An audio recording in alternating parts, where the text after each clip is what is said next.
ओम शांति।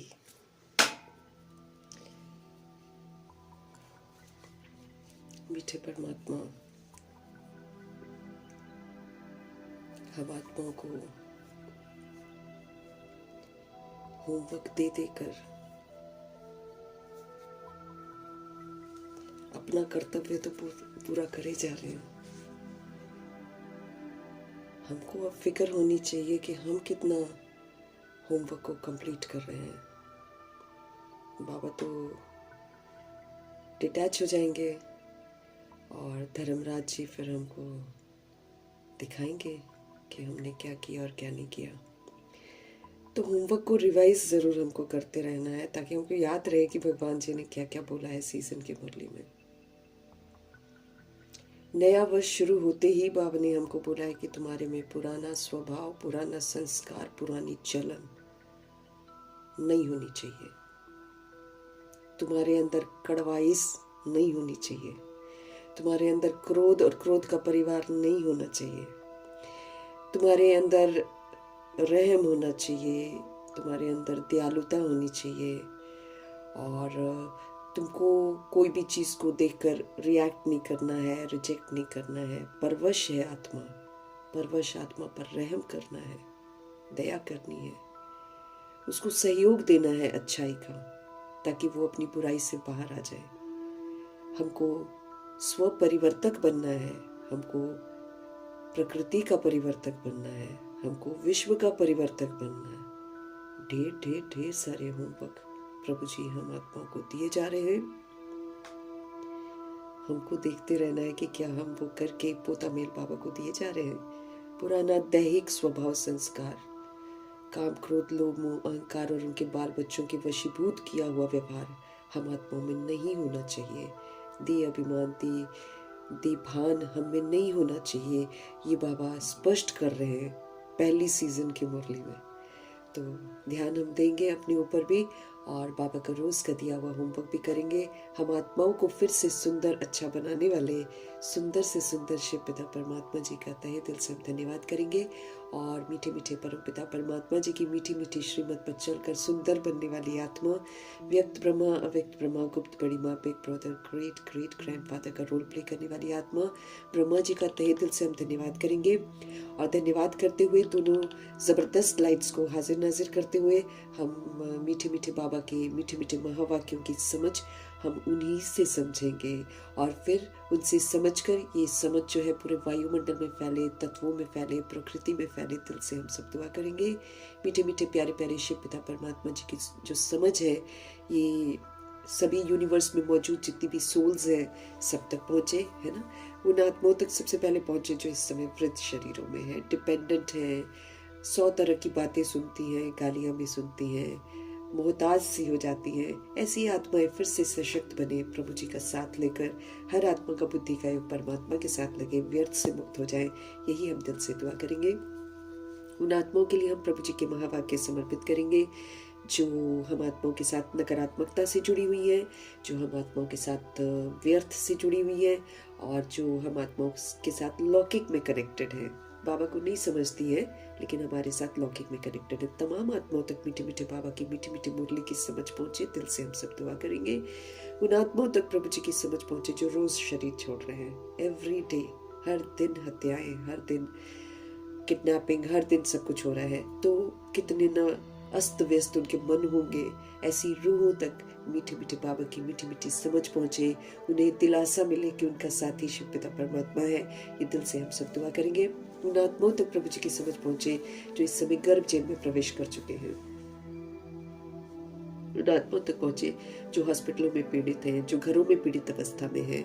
उन आत्माओं तक प्रभु जी की समझ पहुंचे जो माया के प्रकोप के कारण अलबेले हो जाते हैं, जो संग दोष में आकर अलबेले हो जाते हैं। और फिर जो आत्माएं तंत्र मंत्र के प्रकोप में आकर अलबेली हो जाती हैं, उन आत्माओं तक मीठे बाबा की समझ पहुंचे। और जो आत्माएं वाम मार्ग में चली गई हैं और जो जाने की तैयारी कर रही हैं, कई तो मार्च में भी जाने की तैयारी कर रही है। तो इन तमाम आत्माओं को जागृति आए, ये कदम ना उठाएं, ये हम दिल से दुआ करेंगे। और फिर कुमार कुमारियों के शरीरों में जो आत्माएं हैं, जो छोटे छोटे शरीरों में आत्माएं हैं, इन तमाम आत्माओं तक मीठे बाबा की समझ पहुँचे। ये आत्माएं भी ये जो मायावी भवका है इसके चक्कर में ना आए और प्रभु जी के साथ जुड़ जाएं। जो बाबा कह रहे हैं वो कर ले, अपना भाग्य बना ले, ये दिल से हम सब दुआ करेंगे। मीठे परमात्मा जी की समझ उन आत्माओं तक पहुंचे जो अपनी संस्था बनाकर बैठे हैं, खुद तो गुमराह है, दूसरों को भी गुमराह कर रहे हैं।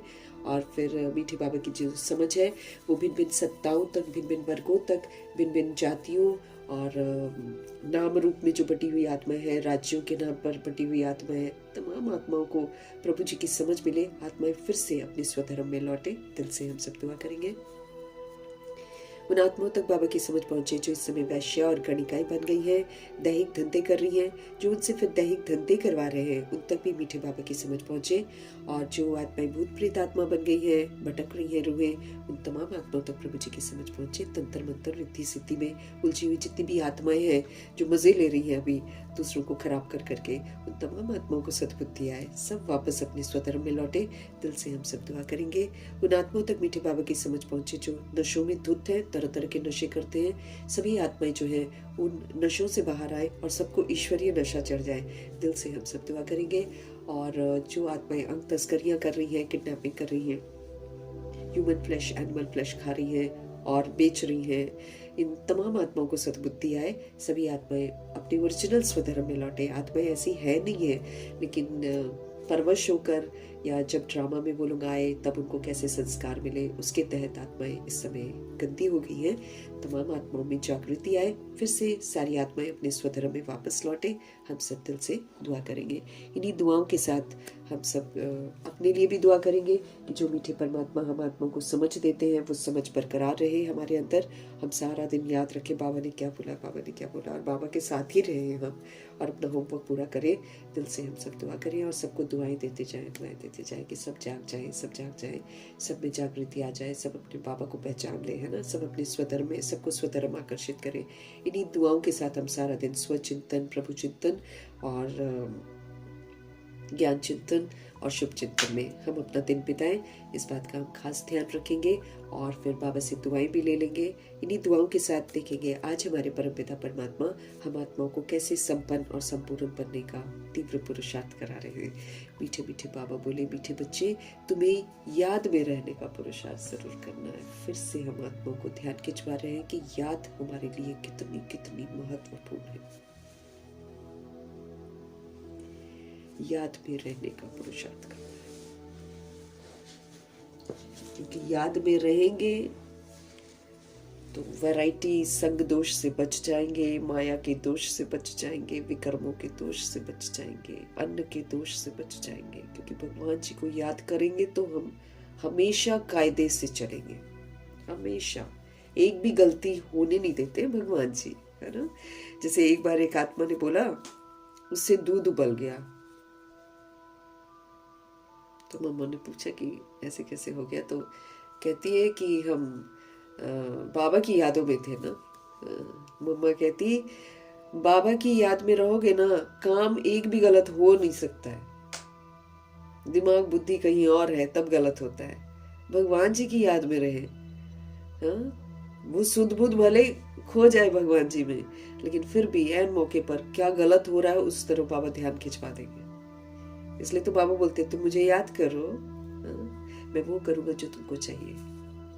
तो बाबा कभी गलत होने ही नहीं देंगे। मम्मा कहती ऐसे कैसे तुम लोग कह सकते हो कि हम याद में थे ना इसलिए हमसे ये गलती हो गई, सुध बुध नहीं रही। नहीं, ऐसा नहीं होता। बाबा तो हमेशा हमको गाइड करते हैं, हमारे शुभ चिंतक हैं। जब हम उनको याद करते हैं तो वो हमको याद कर रहे होते हैं, हमारी लिंक जुड़ जाती है। तो मीठे मीठे बाबा हमको बोल रहे हैं, मीठे बच्चे तुम्हें याद में रहने का पुरुषार्थ जरूर करना, पुरुषार्थ करना पड़ता है, क्योंकि माया बार बार हमको इधर उधर दिमाग कर देती है। फिर दुनिया में भी हम जो कार्य करते हैं उधर इधर हमारा दिमाग चला जाता है। तो ये हमको ध्यान रखना होता है कि हमको पूरा पूरा पुरुषार्थ करना है, क्योंकि याद के बल से ही हम विकर्माजीत बनेंगे। याद की ताकत से ही हम विकर्माजीत बन सकते हैं, सारे विकर्मों को जीत लेंगे, एक भी विकर्म हमारा नहीं होगा। कल्याण ही कल्याण है ना याद में, तो बाबा कहते हैं। तीसरा, नेत्र बंद नहीं होगा, समझ बरकरार रहेगी, सारा कुछ एक्यूरेसी से चलेगा, पाप कर्म हमसे नहीं होगा, कायदे से खाएंगे, कायदे से पिएंगे, कायदे से हर डिसिप्लिन में रहते हुए सारे कर्म करेंगे, है ना। फिर बाप समान विश्व कल्याणकारी भी बाबा बना देगा, और बाबा शुभ भावना शुभकामनाधारी भी हमको बना देगा, अपने जैसा बना देगा ना। अब उच्चतम ते उच्चतम शिव बाबा शांति का सागर, सुख का सागर, प्रेम का सागर, सब कुछ का सागर ही सागर है। अगर हम उनके संग रहेंगे, उनकी याद में रहेंगे, तो शांति की प्राप्ति भी होगी, सुख की प्राप्ति भी होगी, अति इंद्रिय सुख की प्राप्ति होगी। फिर इंद्रियों के सुख के पीछे हम नहीं भागेंगे, हम इंद्रियों के सुख के पीछे में भागते हैं जब हम बाबा को छोड़ देते हैं। फिर भागते हैं हम इधर उधर, सारा अपना टाइम वेस्ट कर देते हैं, और फिर इधर हम बिल्कुल पीछे रह जाएंगे। अब तो समाप्ति है ना, अब क्या करेंगे भागकर, क्या करेंगे भागकर। अभी तो समय है योगी बनने का, पवित्र बनने का। अगर हम ये बन गए तो हम सुरक्षित हैं, ये नहीं बने तो लाखों करोड़ों भी मेरे पास होगा तो भी मैं असुरक्षित हूं। इसलिए बाबा आपको बोल रहे हैं पुरुषार्थ जरूर करो याद में रहने का, क्योंकि याद की ताकत से ही हम सब विकर्मों को जीत पाएंगे, अदरवाइज नहीं जीत पाएंगे। प्रश्न है, कौन सा ख्याल आया तो पुरुषार्थ में गिर पड़ेंगे। पुरुषार्थ कर रहे हैं हम सब, और इसमें बाबा ने तीव्रता लाने के लिए हमको बोला हुआ है। लेकिन भगवान जी क्या कह रहे हैं कि ऐसा कौन सा ख्याल है जो हमारे में अगर आ जाता है तो पुरुषार्थ में गिरावट आ जाएगी। खुदाई खिदमतगार बच्चे कौन सी सेवा करते रहेंगे। उत्तर है मीठे बाबा का, कई बच्चे समझते हैं अभी टाइम पड़ा है, सच्ची में, हाँ टाइम पड़ा है, सोचते हैं अभी कहेंगे नहीं अभी नहीं हो, अभी इतना कुछ दिख रहा है। सीजन की पहली मुरली में बाबा ने बोला है बाप दादा परिवर्तन करना चाहते हैं, क्योंकि बाप दादा को दुखों की पुकार सुन रही है, भक्तों की पुकार सुन रही है। बाबा कहते तुमको नहीं सुनती है क्या। तो जिस तरह दुख और अशांति लोगों के जीवन में बढ़ रहा है, वैसे वैसे बाबा को रहम आता है, और बाबा चाहते हैं कि हम सृष्टि परिवर्तन कर दें, लेकिन हम लोग के थ्रू करेंगे ना। इसलिए हम लोग को बोलते हैं कि तुमने अगर अपना भाग्य बनाना है तो विश्व परिवर्तन के कार्य में सहयोगी बन जाओ। कितना भी किसी को समझाओ ना, कोई कोई लोग सोचते नहीं अभी कहाँ है। भगवान कह रहे हैं कि बच्चे नहीं खा पाएंगे, जो तुम जोड़ रहे हो वो बच्चों को नहीं मिल पाएगा, तब भी नहीं यकीन करती हैं आत्माएं। इतना चारों तरफ दिखाई दे रहा है सारा आसार, जैसे बाबा बोल रहे हैं बॉम्ब्स बने हैं और आत्माएं उत्तेजित हो रही हैं यूज करने के लिए, अभिमान में आई पड़ी है आत्माएं, अहंकार चरम सीमा पर चढ़ा हुआ है सबकी बुद्धि में। तो फिर रावण की समाप्ति तो होनी है ना, क्योंकि रावण अत्याचार कर रहा है। रावण, कंस, जरासंधी और दुर्योधन, दुशासन ये हद कर रहे हैं। अब उठा के किसी को भी ले जाते हैं, है ना। वो तो महाभारत एक नाटक है, लेकिन उसका असली स्वरूप तो यहाँ पे हो रहा है। उसमें तो इतना नहीं दिखाया है जितना अभी दुनिया में हो रहा है। तो जगह जगह दुर्योधन और दुशासन घूम रहे हैं। धृतराष्ट्र अंधा, वो अंधे काम कर रहा है। उसकी जो वाइफ है जो देख सकती है वो भी अंधी हो गई। यही सीन है, यही पर तो है सारे कैरेक्टर्स। शकुनी देखो कितने शातिर शकुनी है दुनिया में। तो बाबा परिवर्तन चाहते हैं, लेकिन फिर भी कई बच्चे समझते हैं अभी टाइम पड़ा है, तभी तो भागते हैं ना दुनिया के पीछे। ये कई बच्चे समझते हैं अभी टाइम पड़ा है, पीछे पुरुषार्थ कर लेंगे। परंतु मौत का नियम थोड़ी है, किसी का भी शरीर कभी भी छूट सकता है। मम्मा लोगों ने पुरुषार्थ कैसे किया था, हर घड़ी हमारी अंतिम घड़ी है। दुनियावी मर्तबे के पीछे भागती हैं आत्माएं, दुनियावी पैसे के पीछे आत्माएं भाग रही हैं।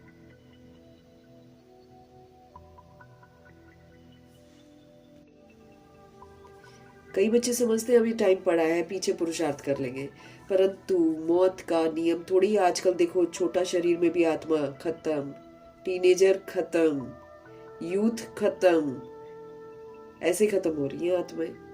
छोटे छोटे बच्चे कितना अस्त व्यस्तता है वायुमंडल में। फ्रस्ट्रेशन में अगर माँ जीवघात करती है तो साथ में 2 बच्चों को भी जीवघात करा देती है। कई परिवार में कोई आदमी फ्रस्ट्रेटेड है, वो पूरे परिवार को ही मार देता है, उसमें छोटा बच्चा बड़ा बच्चा सबको मार देते हैं। रीजन, फ्रस्ट्रेट हो गए। अरे भाई तुम मर रहे हो तो बच्चे को क्यों मार रहे हो? बच्चों को भी मार देती है। अभी एक माँ ने सुसाइड करा है ट्रेन की पटरी पर जाकर, खुद भी मरी और 2 टीनेज उसके बच्चे थे उनको भी मार दिया। उनको लेकर घुस गई वहां पर पटरी में। और मतलब वायुमंडल में देखो कैसी सोल्स, कैसी अस्त व्यस्तता, कितना फ्रस्ट्रेशन, कितना दुख, कितनी अशांति बढ़ती चली जा रही है। बाबा उसी को देखकर बोलते कि भाई मुझे परिवर्तन करना है अब, तो तुम जल्दी करो, इसमें सहयोग देना है तो दे दो, अपना भाग्य बना लो। तो दिमाग काम नहीं करता आत्मा क्या कहती है अभी टाइम पड़ा है, पीछे पुरुषार्थ कर लेंगे, परंतु मौत का नियम थोड़ी है, कल कल करते मर जाएंगे।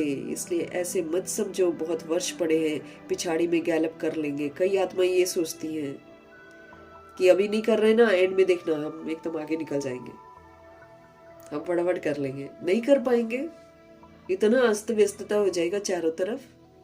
ये तो बहुत काल का पुरुषार्थ चाहिए, 2500 वर्ष की राजधानी का वर्षा है, एक दिन में थोड़ी मिल जाएगा हमको। बाबा कहते कल कल करते मर जाएंगे, इसलिए ऐसे मत समझो बहुत वर्ष पड़े हैं, पिछाड़ी में गैलप कर लेंगे। ये ख्याल और ही हमको गिरा देगा, यही ख्याल हमको गिराते हैं, यही ख्याल हमको, ये जो कलयुग की दुनिया ना, इसी के पीछे भागने को मजबूर कर देते हैं। पढ़ाई छूट जाती है कोई टेंशन नहीं है, लेकिन उधर भागना है, वो मर्तबा चाहिए, वो शोहरत चाहिए। हाँ, अपने आप को ना आत्माएं मनमत से और माया की जो मत है इससे अपने आप को तसल्ली देती रहती है और अपने आप को छुड़ाती रहती है। भैया ऐसे तो मम्मा पापा लोग ना छोड़ते, उनके पास तो 100 वर्ष थे, हमारे पास तो वर्ष ही नहीं है अब, एनी टाइम समाप्ति है। तो बाबा क्या हमको बोल रहे हैं, जितना हो सके याद में रहने का पुरुषार्थ करो तो दिमाग काम करेगा। याद के लिए भी गलत फहमी है लोगों को, बॉडी कॉन्शियस होकर गीत लगा लेंगे, कमेंट्री लगा लेंगे और बोलेंगे हम याद कर रहे हैं। ये तो याद ही नहीं है, ये तो बॉडी कॉन्शियस वाली याद है। याद तो असल में अपने को आत्मा समझकर परमात्मा को याद करना है, तब दिमाग काम करेगा, तब दिखाई देगा विनाश सामने। उसमें भी सच्ची में हमारा अपना पता है कि हम कब बॉडी छोड़ देंगे, खाली के खाली रह जाएंगे ना फिर तो हम। बाबा कहते हैं जितना हो सके याद में ही रहने का पुरुषार्थ करो और श्रीमत पर अपना कल्याण करते रहो, श्रीमत पर चलो और अपना कल्याण करो। अब तो आखिरी पुराना स्वभाव, पुराना संस्कार, हाँ, पुरानी दुनिया की चाल जो हमने चली हुई है 63 जन्म, उसको एकदम जड़ से खत्म करना है। तब जाकर हम विश्व परिवर्तक का जो ऑक्यूपेशन मिला हुआ है हमको, वो हम कर पाएंगे। बाबा कहते हैं अपना ऑक्यूपेशन याद रखो, तुमको क्या करना है, कहीं भी मन नहीं जाएगा, इतना सारा होमवर्क है हमारे पास।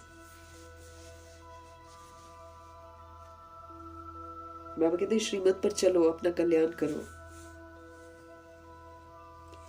रूहानी खुदाई खिदमतगार बच्चे रूहों को सैल्वेज करने के लिए पतितों को पावन बनाने की सेवा करते रहेंगे। जो रूहानी खुदाई खिदमतगार है, जिनको वाकई लगता है कि हम रूहें हैं और हमें रूहों की सेवा करनी है, हमको खुदाई खिदमतगार बनना है, हमको जगना है और दूसरी सोल्स को जगाना है, तो वो जो रूहानी खुदाई खिदमतगार बच्चे हैं ना, वो रूहों को सैल्वेज करेंगे, वो रूहों को मुक्त करेंगे, वो पतितों को पावन बनाने की सेवा करते रहेंगे।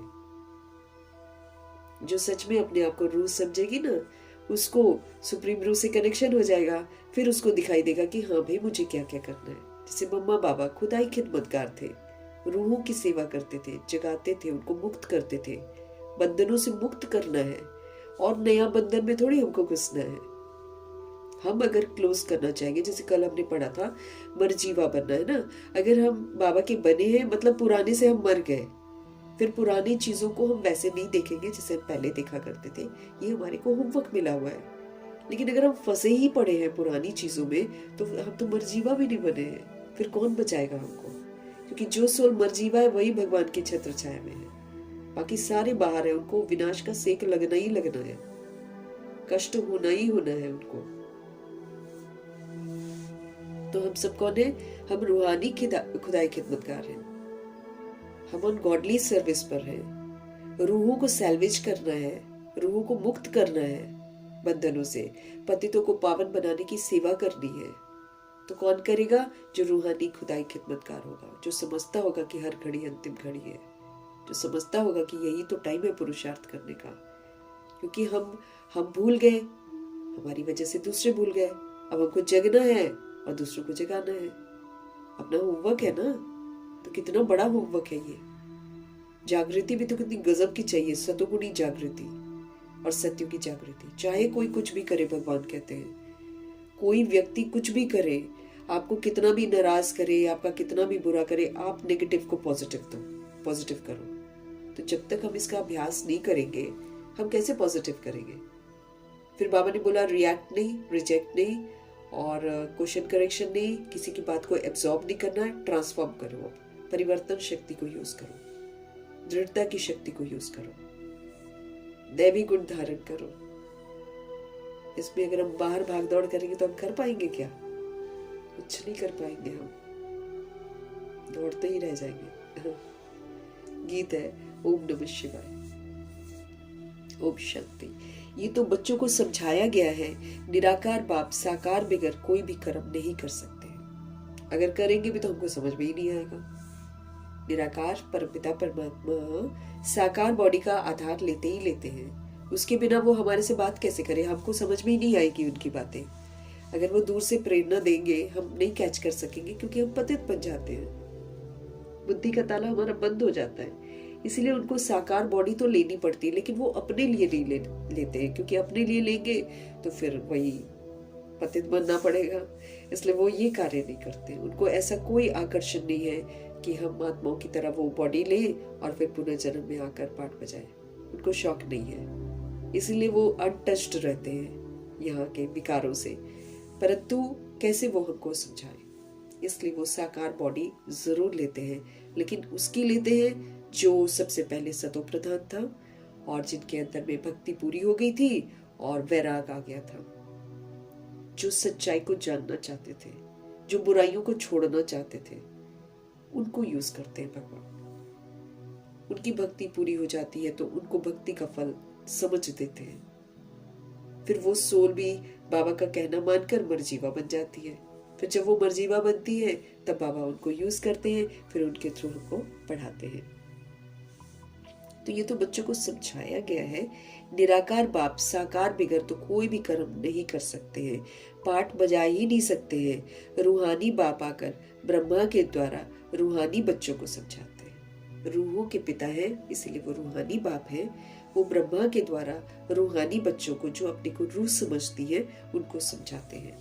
योग बल से ही बच्चों को सतो प्रधान बनना है। कल भी बाबा बोल रहे हैं, परसों भी बाबा बोल रहे हैं, योग की ताकत ही हमको सतो प्रधान बनाएगी, अदरवाइज हम सतो प्रधान नहीं बन सकते। और योग का बल हमको कैसे मिलेगा? जब हम अपने को आत्मा समझकर परमात्मा को याद करेंगे, तब जाकर ये वाली ताकत हमारे अंदर आएगी और इस ताकत से हमारे अंदर की जो तमो प्रधानता है वो खत्म होगी और हम आत्मा सतो प्रधान बनेंगे और फिर सतो प्रधान विश्व का मालिक बनेंगे। सतो प्रधान बनकर ही हम सतो प्रधान विश्व का मालिक बन सकते हैं। ये बच्चों की बुद्धि में है। कल्प कल्प बाप आकर के हम आत्माओं को राजयोग सिखलाते हैं। ब्रह्मा द्वारा आकर आदि सनातन देवी देवता धर्म की स्थापना भी करते हैं बाबा, है ना। कल्प कल्प शिव बाबा आते हैं, हम आत्माओं को राजयोग सिखलाते हैं। फिर ब्रह्मा द्वारा आकर आदि सनातन देवी देवता धर्म की जो स्थापना है वो उसको करते हैं, यानी मनुष्य को देवता बनाते हैं। आदि सनातन देवी देवता धर्म की स्थापना करना माना बाबा मनुष्य से देवता बनाते हैं। फिर अब हमको बनना भी तो है। मनुष्य से देवता बनना कितनी बड़ी बात है। श्रीमत पर पूरा चलेंगे, बहुत काल का सबूत देंगे, तब तो बनेंगे हम लोग। तो विश्व का मालिक बनना है। तो ये बच्चों की बुद्धि में है कल्प कल्प बाप आकर हम आत्मा को राजयोग सिखाते हैं, गुलामी से निकालते हैं, आत्मा राजा बनाकर उनके साथ योग लगाकर फिर सृष्टि को परिवर्तन करने की विधि बताते हैं। ब्रह्मा के द्वारा आकर आदि सनातन देवी देवता धर्म की स्थापना करते हैं, यानी मनुष्य को देवता बनाते हैं। मनुष्य जो देवी देवता थे सो अब बदलकर शूद्र पतित बन पड़े हैं। मनुष्य जो कभी देवी देवता थे ना, वो बदल गए और बदल कर क्या बन गए? शूद्र पतित बन गए।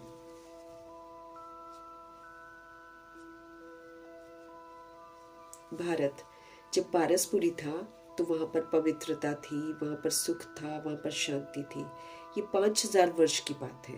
एक्यूरेट हिसाब किताब बाप आकर बैठ समझाते हैं।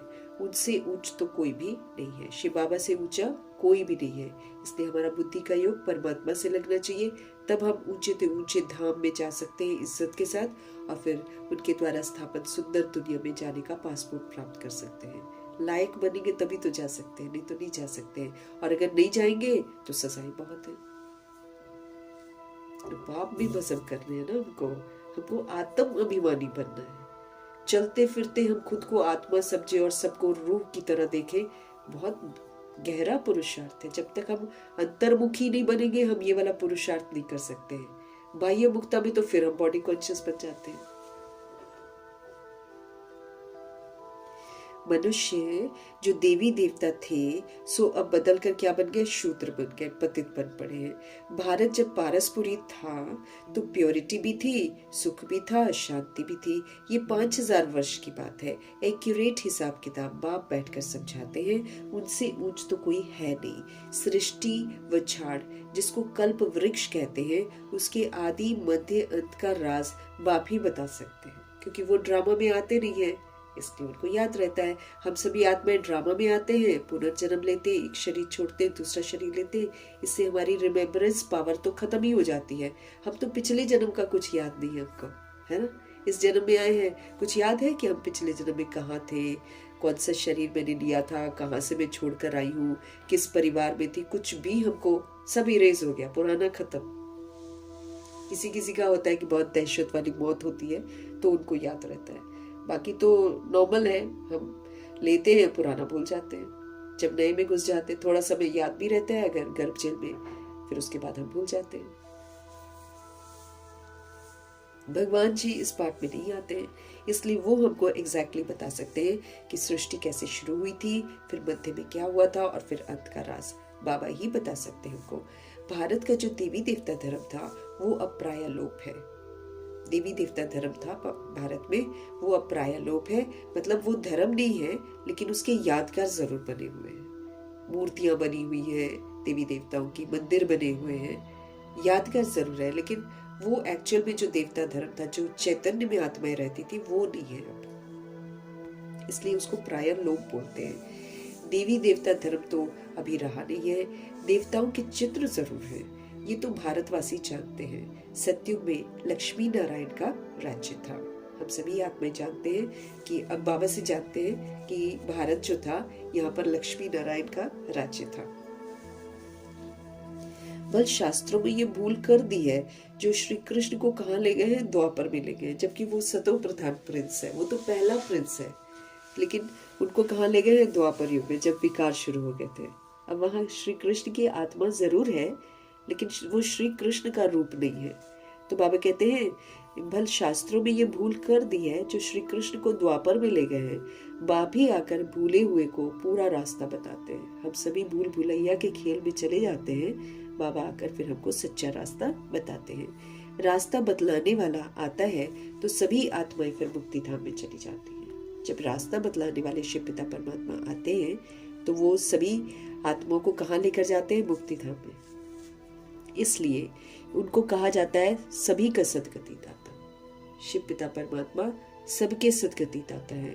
रचता एक ही होता है, एक ही सृष्टि है। वर्ल्ड की हिस्ट्री ज्योग्राफी भी एक ही है, वो रिपीट होती ही रहती है। सतयुग, त्रेता, द्वापर, कलयुग, फिर होता है संगम युग। 4 युग गुजर जाते हैं। कलयुग का अंतिम 100 वर्ष जो है उसमें परमपिता परमात्मा ड्रामा में प्रवेश करते हैं, आत्माओं से मुलाकात करते हैं, आत्माओं को सत्य से परिचित कराते हैं और फिर से सही दिशा में लेकर जाते हैं। तो ये फिर कहलाता है संगम युग। कलयुग में है पतित और सतयुग में है पावन। कलयुग में पतित आत्माएं हैं और सतयुग में है पावन। सतयुग होगा तो फिर जरूर कलयुग विनाश होगा। अब आत्माओं को बाबा पढ़ा रहे हैं, सतयुग के लायक बना रहे हैं, मम्मा बाबा बन गए हैं, दादियां बन गई हैं, तो अब नई सृष्टि गिफ्ट तो देंगे ना बाबा, तो सतयुग का गिफ्ट देंगे उनको। तो कलयुग में है पतित, सतयुग में है पावन।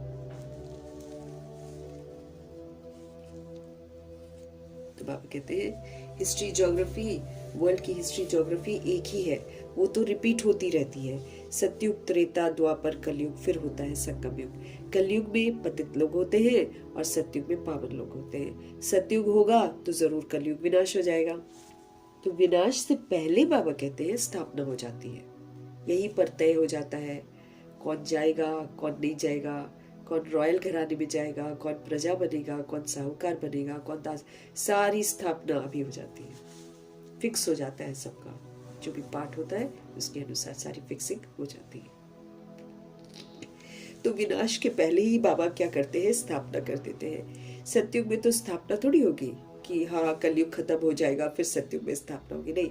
सारा सतयुग और त्रेता युग का पाठ यहाँ से सारा रिकॉर्डिंग करके सो जाती है। संगम युग में भगवान की मौजूदगी में सब कुछ करके जाती है, स्टैंप लगवा कर जाती है।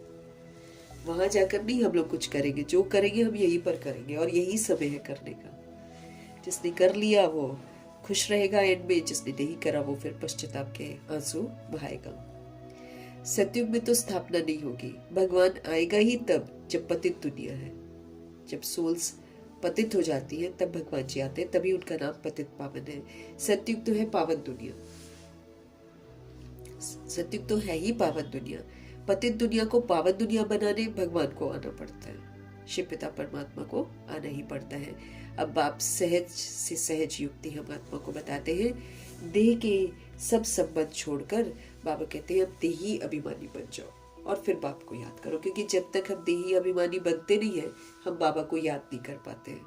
इसलिए बाबा हमको क्या बोल रहे हैं, अब आप सहज से सहज युक्ति यही बताते हैं कि देह के सारे संबंधों को बुद्धि से छोड़ दो। रहना सभी के साथ है लेकिन बुद्धि से उनको छोड़ देना है। अब उनको दैहिक दृष्टि से नहीं देखना है, अब उनको आत्मिक दृष्टि से देखना है।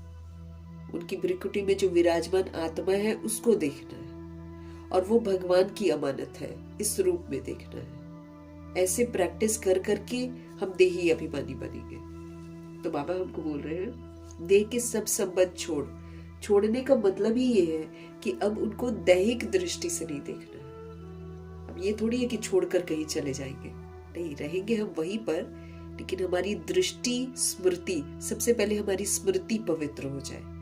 स्मृति पवित्र मतलब ये भी आत्मा मैं भी आत्मा, ये भी परमात्मा का बच्चा मैं भी परमात्मा का बच्चा, मैं भी ज्योति बिंदु ये भी ज्योति बिंदु, मैं भी परम धाम में रहने वाली ये भी परम धाम में रहने वाली, मैं भी परमात्मा का बच्चा ये भी परमात्मा का बच्चा।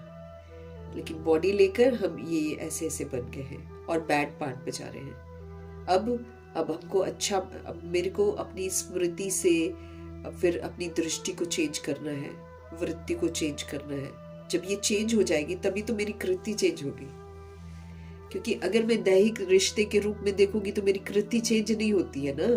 फिर हम दैहिक दृष्टि से हम उसको देखते हैं, उस पर खामियां देख लेते हैं, फिर दैहिक दृष्टि से हम उससे बात करते हैं। अब वही तो नहीं करना है हमको देही अभिमानी बनना है। हमको बुद्धि से देह के सारे संबंधों को छोड़ देना है कि चाचा है, काका है, मामा है, युगल है या बच्चा है। ये जो थॉट है इसको चेंज करना है, स्मृति को चेंज करना है, झूठी स्मृति को छोड़ देना है और सच्ची स्मृति को। अब एक सोल बॉडी ले लेती है और उस सोल को हम कहें कि ये मेरा बच्चा है तो नहीं हो सकता है, और होता भी नहीं है। हर जन्म में दुखी होते, परेशान होते, सब कुछ छूट जाता है। लेकिन बाबा अब समझ दे रहे हैं कि अब तो सबकी बॉडी को छूटना है, तो कहीं अंत में हमें वो रिश्ता ना याद आ जाए। सब रूहें हैं, कोई नहीं मरता है, खाली बॉडी मरती है। बॉडी का अभिमान मरता है, बॉडी की बुराइयां, बॉडी के भान में जो बुराइयां हैं वो मरती हैं, रूह निखरती है और वापस घर जाती है। रूह से मेरा खाली रूहानी रिश्ता है, मेरा मोह का रिश्ता नहीं है उसके साथ। मोह मोह गलत है ना।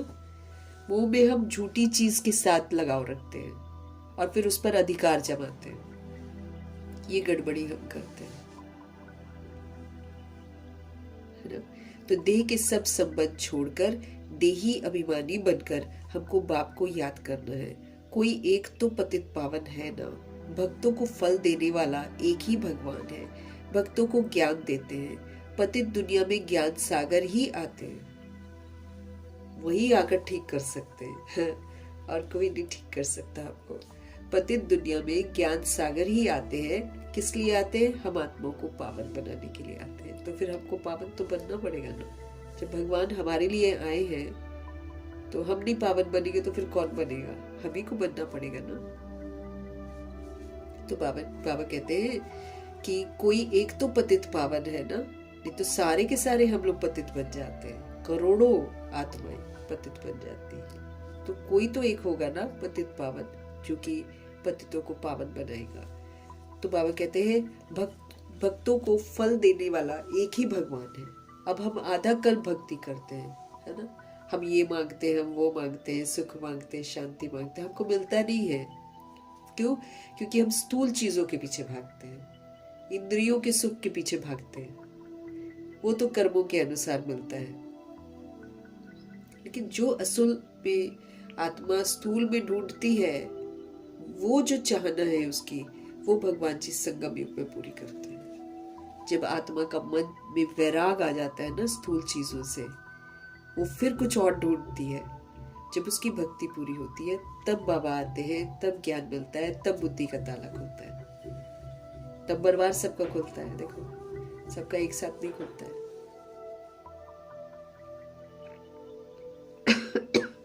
बाबा कह रहे हैं पतित दुनिया में ज्ञान सागर ही आते हैं हम आत्माओं को पावन बनाने के लिए। पावन बनते हो किससे? योग से। इसलिए योग पर ध्यान देना है। कनेक्शन विद शिव बाबा, है ना। हमेशा बाबा के साथ कनेक्ट रहे हम, तब हमारे में प्योरिटी आएगी। बाप बिगड़ तो बना नहीं सकता ना कोई पावन, तो फिर किसी और का संग क्यों करना है? बाप बिगड़ तो कोई पावन बना ही नहीं सकता है। ये सब बातें बुद्धि में बिठाई जाती हैं। जो भी बाबा हमको बोल रहे हैं ना, बाबा हमारी बुद्धि में बिठा रहे हैं। अब इसको बार बार रिवाइज करके हमको बिठाना है, तब ये बैठेगा।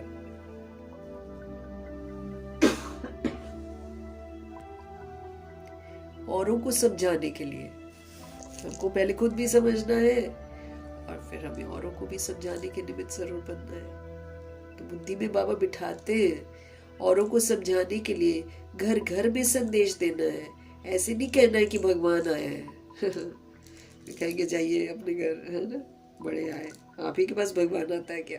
ऐसे बोल देंगे, है ना। तो बाबा कहते हैं ऐसे मत जाकर बोल दो कि भगवान आया है ना। कई लोग बोलते ना, इधर उधर जाके अनाउंस करते रहते हैं।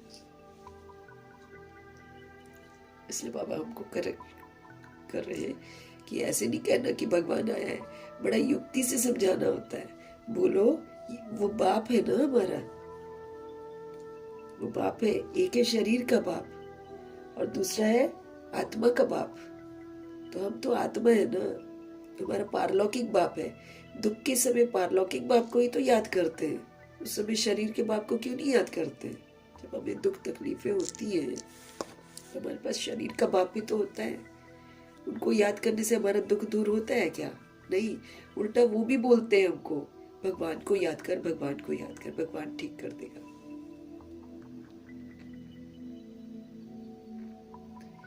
तो एक है शरीर का बाप और दूसरा है आत्माओं का बाप, पारलौकिक बाप।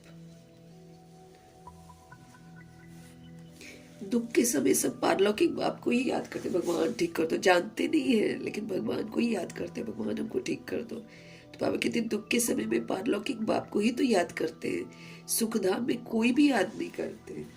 जब सतयुग त्रेता युग में होते हैं तब कोई नहीं याद करता है, उसके लिए बोलते हैं सुख में कोई सिमरन नहीं करता है। लेकिन यहाँ लोग सोचते हैं जिसके पास पैसा है वो सिमरन नहीं करता, लेकिन वो सबसे ज्यादा सिमरन करता है। उसको तो सबसे ज्यादा डर लगता है जिसके पास पैसा होता है। भगवान भगवान अपने नहीं मरना चाहते हैं वो लोग। तो बाबा कहते हैं सुखधाम में कोई भी याद नहीं करते। सत्युग त्रेता युग में कोई भी याद नहीं करता भगवान को। सत्युग में लक्ष्मी नारायण के राज्य में सुख ही सुख था। वहां प्योरिटी है, पीस है, प्रोस्पेरिटी है। पाप का वर्षा मिल गया, फिर पुकारते क्यों है ना? बाप का वर्षा मिल जाता है, फिर पुकारते क्यों है? आत्मा जानती है हमको सुख है। ये तो कोई भी कहेंगे वहां सुख ही सुख है। बाप ने दुख के लिए तो सृष्टि नहीं रची है। अब लोग भगवान पर इल्जाम जरूर है कि भगवान ने ये दुनिया ऐसी बनाई है, वही खेलता है सबके साथ, वही किसी को रुलाता है और किसी को ऐसे करता है, किसी को देता है पैसा, किसी को नहीं देता है। ऐसे इल्जाम लग रखे हैं भगवान जी पर। अब बाबा बताते हैं, अपना स्पष्टीकरण कर रहे हैं कि भगवान दुख की दुनिया की रचना थोड़ी करते हैं। बाप ने दुख के लिए तो सृष्टि नहीं रची है। ये बना बनाया खेल है। हम सब आते हैं यहाँ पर खेलते हैं, चूंकि हम मरते नहीं है इसलिए हम रिकॉर्ड भी कर लेते हैं, फिर हम उसको बार बार वैसे ही खेलते रहते हैं। तो इसलिए ये बना बनाया खेल है। बना हुआ भी है फिर, लेकिन हम भूल जाते हैं इसलिए हम बना भी रहे हैं। है ना? अजीब बात है। बना बनाया खेल है हमको, लेकिन याद नहीं है ना हमने क्या किया है। अभी भी बाबा हमको पढ़ा रहे हैं तो बाबा कहते हैं तुम अच्छी स्मृति रखो, कल पहले भी हम विजयी बने थे, अब भी हम विजयी बन रहे हैं और हम ही बनते रहेंगे। इस स्मृति से बाबा कहते हैं पुरुषार्थ करो। बाकी हमको थोड़ी पता है कि हमने कल पहले हम क्या बने थे।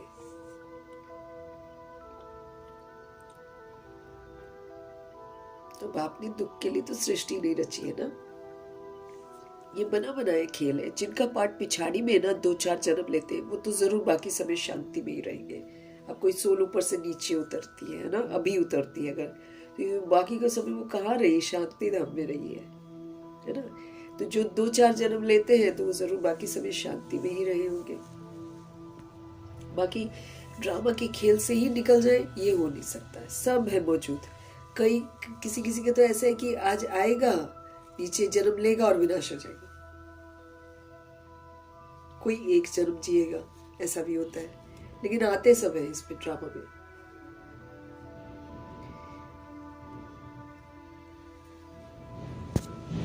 तो बाबा कहते हैं कि किसी किसी के 2-4 जन्म होते हैं, है ना, तो जरूर बाकी का समय कहाँ रहती है? आत्मा शांति धाम में रहती है। बाकी ड्रामा के खेल से ही कोई निकल जाए ये तो नहीं हो सकता। खेल में तो सबको आना होगा। 1-2 जन्म मिलते हैं तो बाकी समय जैसे कि मोक्ष में है। आत्मा पाठधारी है ना, आत्मा एक्टर है। वो शरीर लेकर पाठ बजाती है। शरीर उसका ड्रामा की ड्रेस है, उसका कपड़ा है जिसको वो यूज करती है पाठ बजाने के लिए।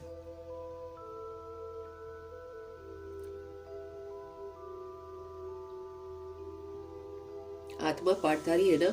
कोई आत्मा को ऊंच पाठ मिला हुआ है, कोई को कम। उसने जो किया है, जैसा किया है वैसा पाठ उसको मिल गया। तो हम जो भी करते हैं वही वाला पाठ हमको मिलता है। ये भी अभी तुम जानते हो। गाया जाता है ईश्वर का कोई अंत नहीं पा सकते हैं, बाप ही आकर अंत देते हैं। रचता और रचना। लोग दुनिया में तो कह देते हैं ईश्वर का कोई अंत नहीं पा सकता है। फिर भगवान जी आते हैं सृष्टि रूपी ड्रामा में, अपना सत्य बताते हैं। हम आत्माओं का सत्य भी बताते हैं, ड्रामा का सत्य भी बताते हैं। रचता और रचना के आदि मध्य अंत का राज हमको बताते हैं। जब तक रचता खुद न आए तब तक रचता और रचना को जान ही नहीं सकते हम। भगवान जी आएंगे नहीं, हम अपने आप को जान नहीं पाएंगे और न हम इस रचना को जान पाएंगे। इसके आदि मध्य अंत को नहीं जान पाएंगे। जब तक रचता खुद न आए तब तक रचता और रचना को कोई भी जान नहीं सकते हैं। बाप ही आकर बतलाते हैं। फिर क्या समझ लेते हैं कि मैं साधारण तन में प्रवेश करता हूं। मैं साधारण तन में प्रवेश करता हूँ। मैं जिसमें प्रवेश करता हूँ वो अपने जन्मों को नहीं जानता है। दादा लेखराज कहाँ जानते थे अपने आप को? वो तो उल्टा नारायण जी के फोटो रखते थे और बहुत प्यार से निहारते भी थे और पूजा भी करते थे उनकी। उनको कहाँ मालूम था? वो तो भक्ति ही करते थे ना।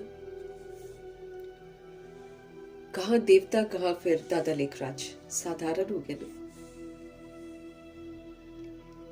मैं साधारण तन में प्रवेश करता हूँ। मैं जिसमें प्रवेश करता हूँ ना वो अपने जन्मों को नहीं जानते हैं। उनको मैं 84 जन्मों की कहानी सुनाता हूँ। कोई के पार्ट में चेंज नहीं हो सकती है। जिसने जो कर दिया वो फिक्स हो गया। कोई का भी पार्ट चेंज नहीं हो सकता। क्यों? ये बना बनाया खेल है। क्योंकि हम मरते नहीं है ना, इसलिए जो भी हम करते हैं वो भी मरता नहीं है, रिकॉर्ड हो जाता है और वही वही उसी के वशीभूत होकर फिर हम पार्ट बजाते हैं। तो ये इसलिए बना बनाया खेल है। लेकिन चूंकि 5000 साल बाद होता है ना रिपीट, आज का जैसे पार्ट है ये 5000 साल बाद रिपीट होगा, इसलिए हमको याद नहीं रहता है और ये नया लगता है। फिर ये भी किसकी बुद्धि में नहीं बैठता है? बाबा कहते हैं बुद्धि में तब बैठे ना जब पवित्र होकर समझे। अब पवित्रता कितनी गहरी है। अपने को देह नहीं समझना है, आत्मा समझना है। जब आत्मा समझकर करेंगे तब हमको समझ में आएगा। तो बुद्धि में तब बैठे ना जब पवित्र होकर हम बातों को समझे। अपने को आत्मा समझना मतलब पवित्र समझना। अच्छी रीति समझने के लिए ही तो 7 रोज भट्टी है। पहले हुआ करती थी ना भट्टी। अभी तो उतना लोगों के पास टाइम नहीं है, आते हैं कोर्स करते हैं चले जाते हैं। लेकिन शुरू में आत्मा मद बन जाती थी जब बाबा का ज्ञान इधर उधर विस्तार नहीं हुआ था।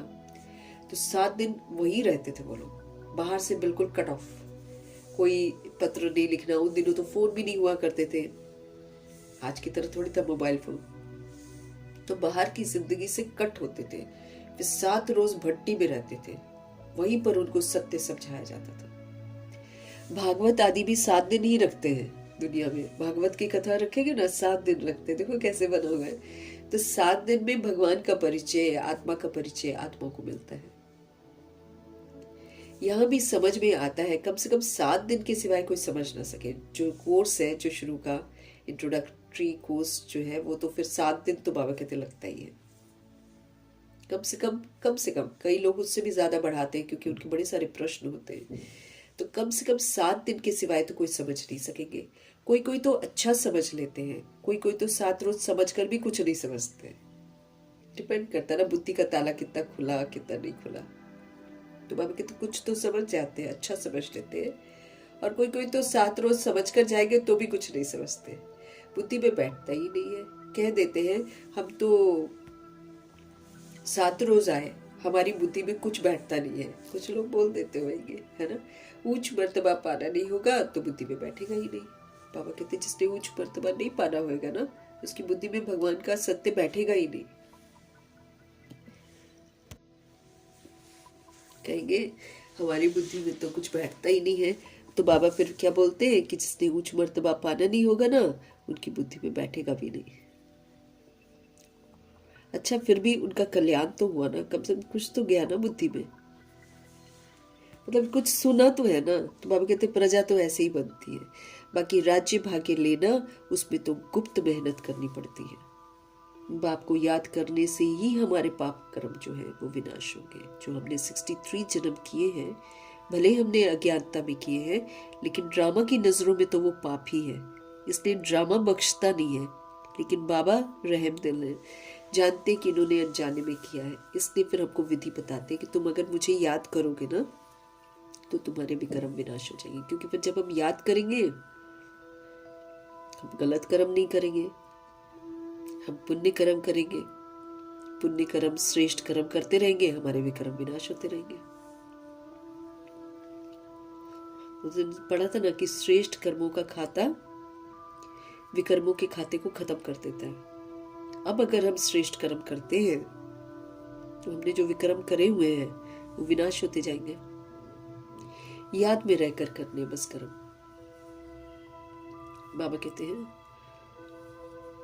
बाकी अगर हमको राज्य भाग्य लेने की चाहना है तो फिर इसमें तो गुप्त मेहनत करनी पड़ती है। बाप को याद करने से ही हमारे पाप कर्म विनाश होते हैं।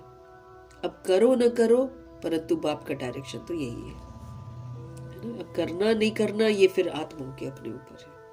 तो बाबा कहते हैं वो तो फिर तुम करो न करो, लेकिन भगवान जो डायरेक्शन देना चाहते हैं वो तो दे रहे हैं। वही तो मैं बता रही हूँ ना कि बाबा तो अपना कर्तव्य सारा पूरा करे जा रहे हैं, हम लोग को हर चीज की समझ दिए जा रहे हैं। सीजन की मुरली में सारा होमवर्क हमको दे दिया है। अब हम अगर नहीं करेंगे तो बाबा यही वाली मुरली हमको दिखा देंगे ना, धर्मराज दिखाएंगे कि आपको ये होमवर्क दिया था, आपने नहीं किया। और फिर जब सत्य बताएंगे तब हमको सजा मिलती है। बताकर सजा देते हैं भगवान। भगवान नहीं मतलब धर्मराज। भगवान जी तो इसमें आते ही नहीं है ना, तो बस छोड़ के चले जाते हैं। उनका छोड़ना ही हमारे लिए बहुत बड़ी सजा हो जाती है। तो बाप को याद करने से ही मेरे पाप कर्म विनाश होंगे। अब करो न करो, बाबा कहते हैं, लेकिन भगवान का डायरेक्शन तो भाई यही है। प्यारी वस्तु को तो याद किया जाता है ना, तो प्यारे ते प्यारा कौन है? शिव बाबा। भक्ति मार्ग में भी गाते हैं, हे पतित पावन आओ। बुलाते हैं भगवान जी को पतित पावन कहकर, लेकिन भगवान को जानते नहीं है, क्योंकि सबको ही भगवान बोल देते हैं।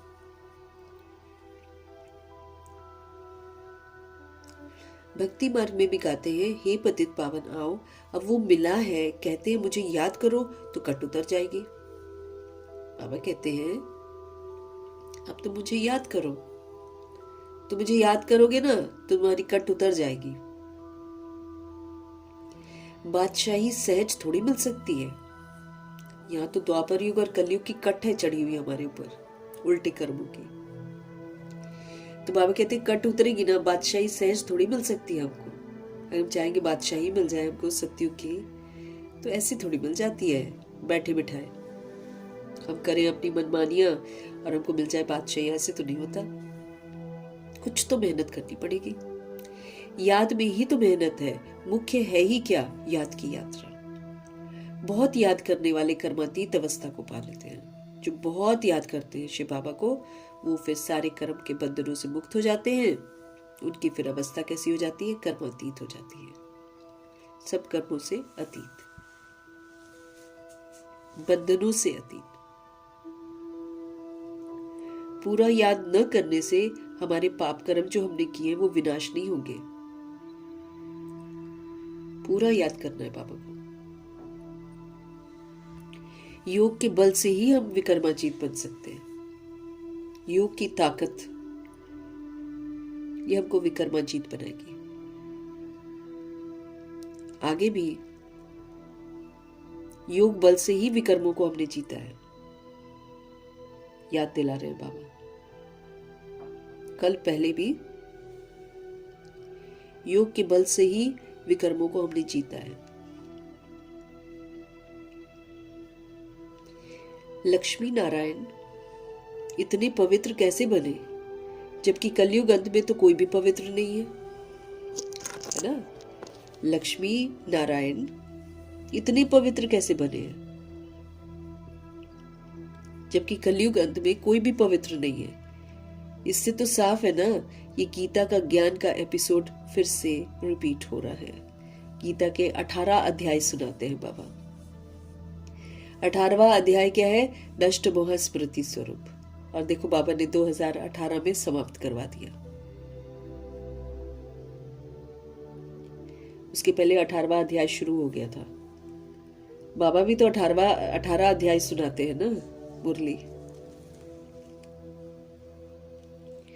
तो लक्ष्मी नारायण इतने पवित्र कैसे बने, जबकि कलयुग अंत में तो कोई भी पवित्र नहीं है। इससे तो साफ है ना कि ये गीता का ज्ञान का एपिसोड रिपीट हो रहा है। शिव भगवान उवाच, भूले तो होती रहती है, भूले हमसे होती रहती है। बाप ही आकर हमको अभूल बनाते हैं। तो अगर हम उनको याद करेंगे तो हम अभूल बन जाएंगे। अगर हम याद नहीं करेंगे तो फिर से हम भूले करते रहेंगे। भारत की जो भी शास्त्र हैं वो सब भक्ति मार्ग के शास्त्र हैं। बाप कहते हैं मैंने जो कहा था वो किसको भी पता नहीं है, जिन्हों को कहा था ना उन्होंने मर्तबा पा लिया। भारत के जो भी शास्त्र है ना वो सब कौन से शास्त्र है? भक्ति मार्ग के शास्त्र है। बाप कहते हैं मैंने जो कहा था ना वो किसको भी पता नहीं है, जिन्हों को कहा था उन्होंने मर्तबा पाया, 21 जन्मों की प्रारब्ध पाई है। फिर ज्ञान क्या हो जाता है? प्राय लोप हो जाता है।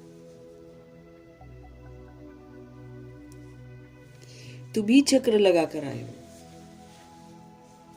बाबा कहते हैं तुम ही चक्र लगा कर आए हो। कल पहले जिन्होंने सुना है ना वही आएंगे। अभी तुम जानते हो हम सैपलिंग लगा रहे हैं ना, उधर से अडॉप्ट करके बाबा हमको ऐसे बनाते हैं ना, तो ये क्या करते हैं? सैपलिंग लगाते हैं, दैवी झाड़ की सैपलिंग। पुराना कल्प वृक्ष है, उसी में से निकाल के ब्राह्मण बनाते हैं ना, तो इसको क्या बोला जाता है? दैवी झाड़ की सैपलिंग।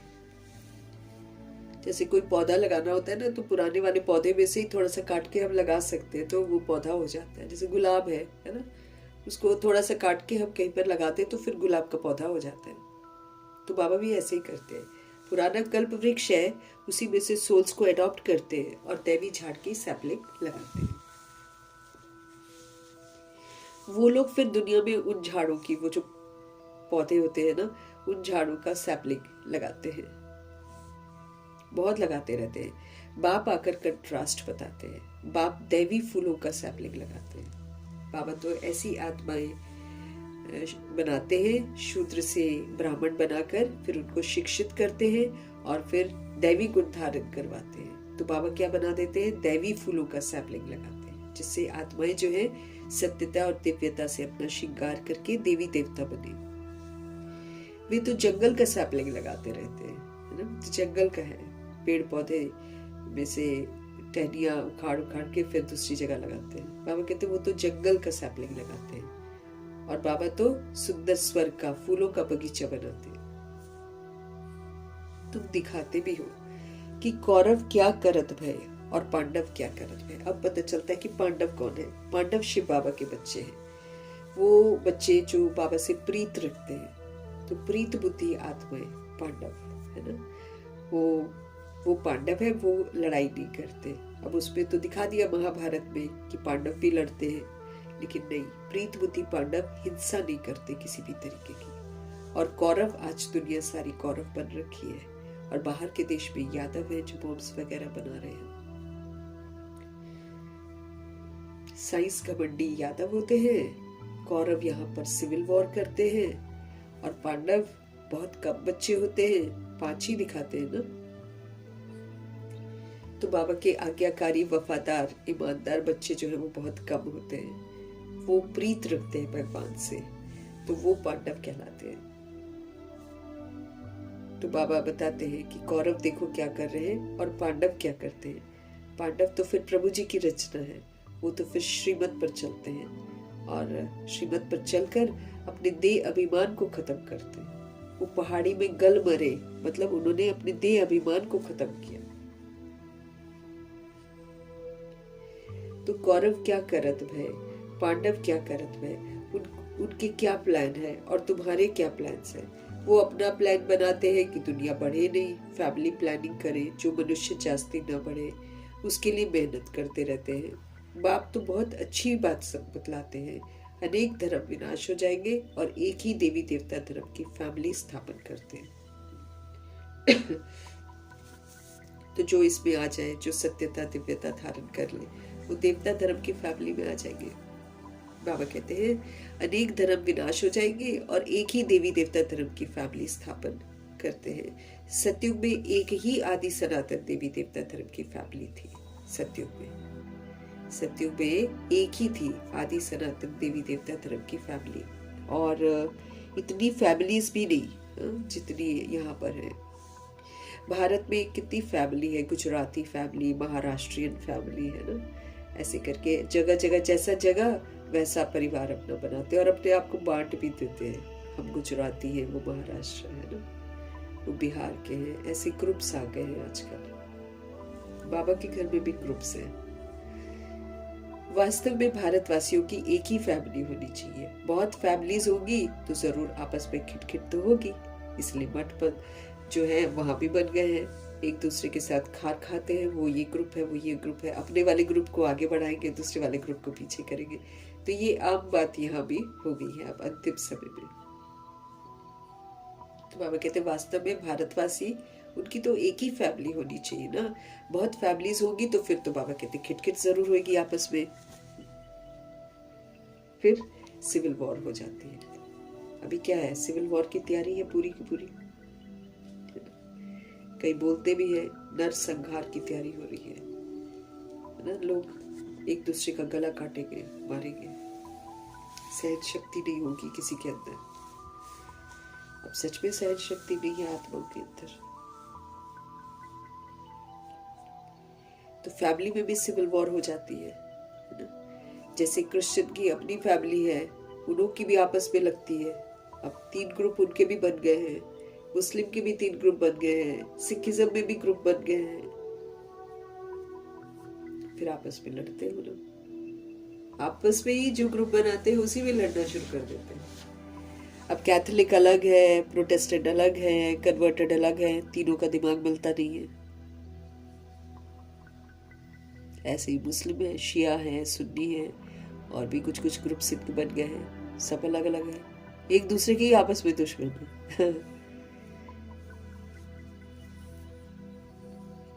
तो बाबा कहते हैं जैसे क्रिश्चियन की अपनी फैमिली है, उन्हों की भी आपस में लगती है, क्योंकि वो भी बट गए हैं।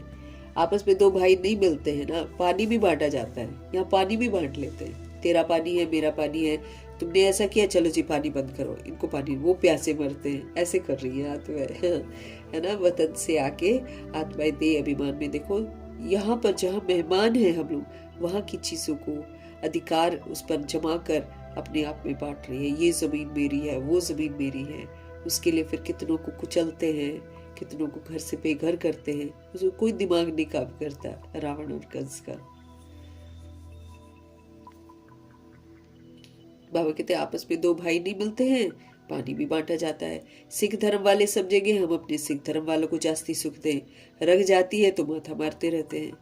अब अंत होती है तो फिर सिविल वॉर आती, सब आ जाता है।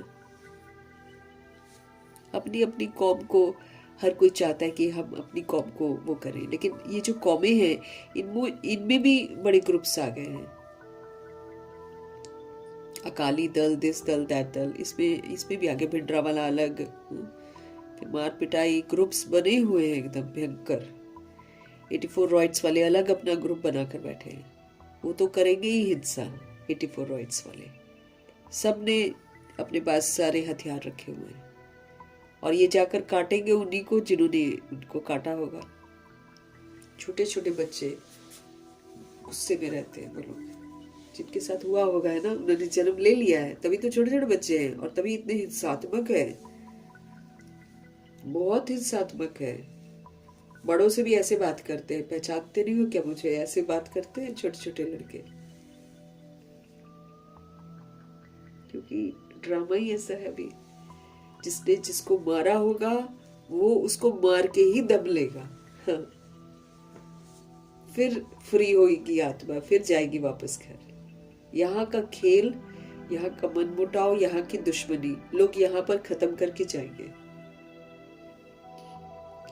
तो बाबा कहते हैं आपस में लड़ने लग पड़ते हैं, और रग जाती है, माथा मारते रहते हैं, अपनों को चाहेंगे इसको सपोर्ट करें। जब अंत होती है तो फिर सिविल वॉर आदि सब आ जाती है, आपस में लड़ने लग पड़ते हैं। विनाश तो होना ही है, बॉम्ब्स ढेर बनाते रहते हैं। बड़ी लड़ाई जब लगी थी जिसमें 2 बॉम्ब्स छोड़े थे, अभी तो ढेर बनाए हैं, है ना। हिरोशिमा और नागासाकी को कैसे उड़ाया था।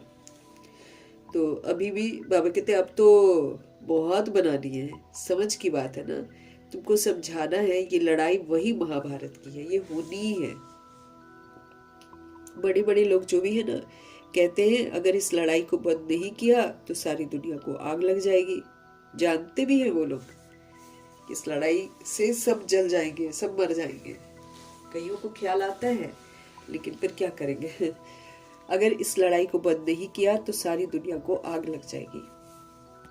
आग तो लगनी ही है, बाबा कहते हैं, ये तुम जानते हो ना। बाप आदि सनातन देवी देवता धर्म की स्थापना कर रहे हैं, उससे पहले राजयोग है ही किसके लिए? सतयुग के लिए। तो हमको राजयोगी बनना है, हमको भगवान जी के साथ योग लगाकर राजाई का वर्षा लेना है, इस तरफ हमको ध्यान देना है। तो राजयोग है ही सतयुग का। वो देवी देवता धर्म तो अब प्राय लोप है, चित्र भी बने हैं। बाप कहते हैं कल पहले मुआफिक जो विघट पढ़ने होंगे ना, वो पढ़ेंगे ही पढ़ेंगे। विघट पढ़ते ही है, बाबा कहते हैं। पहले थोड़ी पता पड़ता है, फिर समझा जाता है कि कल पहले ऐसे ही हुआ होगा। ये बना बनाया ड्रामा है, ड्रामा में हम बंधे हुए हैं। याद की यात्रा को भूल नहीं जाना चाहिए हमको। इनको परीक्षा कहा जाता है। याद की यात्रा में ठहर नहीं सकते हैं, थक जाते हैं। गीत है ना, रात के राही, इसका अर्थ कोई समझ ना सके। रात के राही थक मत जाना, है ना, इसका अर्थ कोई समझ ना सके। ये है याद की यात्रा। किस पे नहीं थकना है? याद की यात्रा में थकना नहीं है। ये तो जब से भगवान आए हैं तब से हमको यात्रा सिखाई है, तब से हमको इस यात्रा पे ही रहना है। इसलिए ये गीत बना है, रात के राही थक मत जाना, सुबह की मंजिल दूर नहीं। इसका अर्थ कोई समझा ना सके या समझ ना सके। ये है याद की यात्रा, जिससे रात पूरी होकर दिन आ जाएगा। आधा कल पूरा हो, फिर सुख शुरू होगा। बाप ने ही मन मना भव का अर्थ भी समझाया है। मन को कहाँ लगाना है? प्रभु में लगाना है ना। तो बाप ने ही मन मना भव का अर्थ भी समझाया है। सिर्फ गीता में श्री कृष्ण का नाम डालने से वो ताकत नहीं रही है। ये कंफ्यूजन हो गई है, लोग कंफ्यूज हो गए हैं, भगवान जी को नहीं समझ पाते हैं। अब कल्याण तो सबका होना है। अब चाहे विनाश हो रहा है, चाहे बॉम्ब्स चलेंगे, चाहे कुछ भी चलेगा, कल्याण होना है सभी का। सभी रूहें जो उल्टे काम कर रहे हैं वो उल्टे कामों से मुक्त हो जाएंगे। जिन पर उल्टा काम हो रहा है वो उल्टे कर्मों के प्रभाव से मुक्त हो जाएंगे। कल्याण ही कल्याण है सबका। कल्याणकारी जो बनेंगे तो वर्षा भी तो उन्हीं को मिलेगा ना। हमको क्या करना है? इस कल्याण में हमको सहयोग देना है।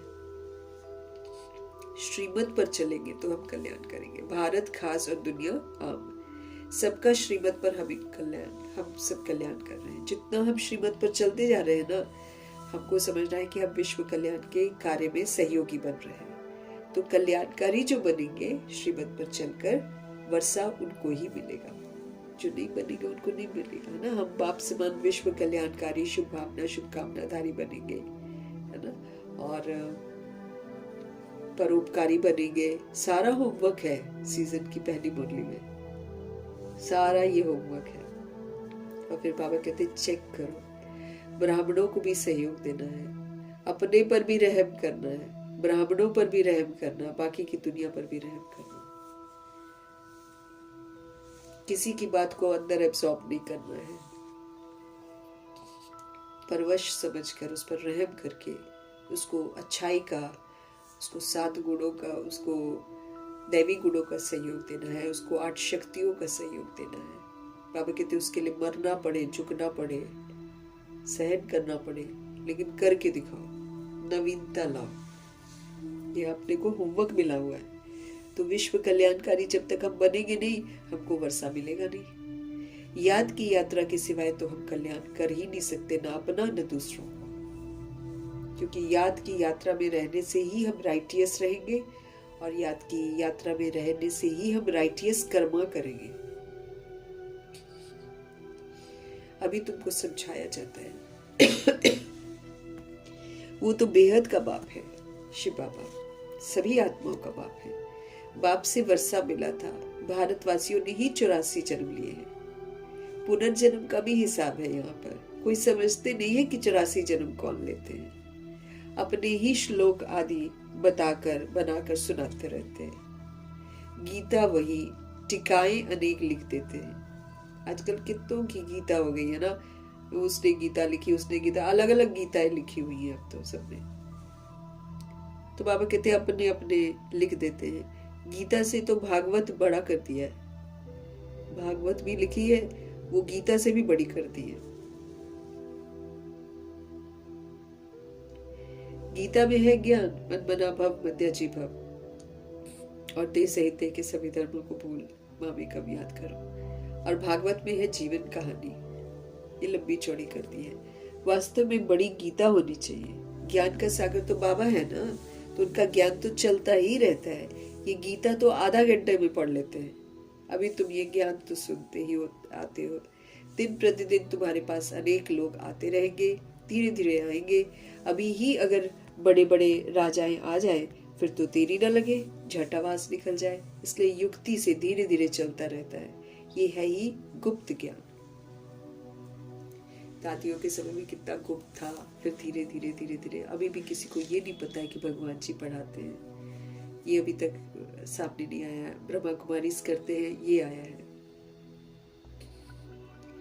तो बाबा कहते झट आवाज निकल जाए, इसलिए युक्ति से धीरे धीरे चलता रहता है। ये है ही गुप्त ज्ञान।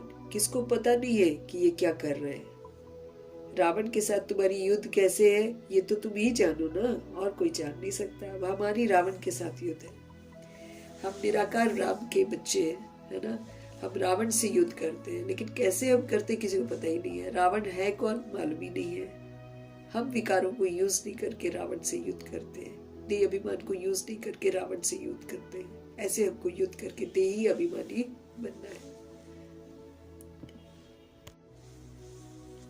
तो हमारी युद्ध कैसे है किसी को मालूम ही नहीं है।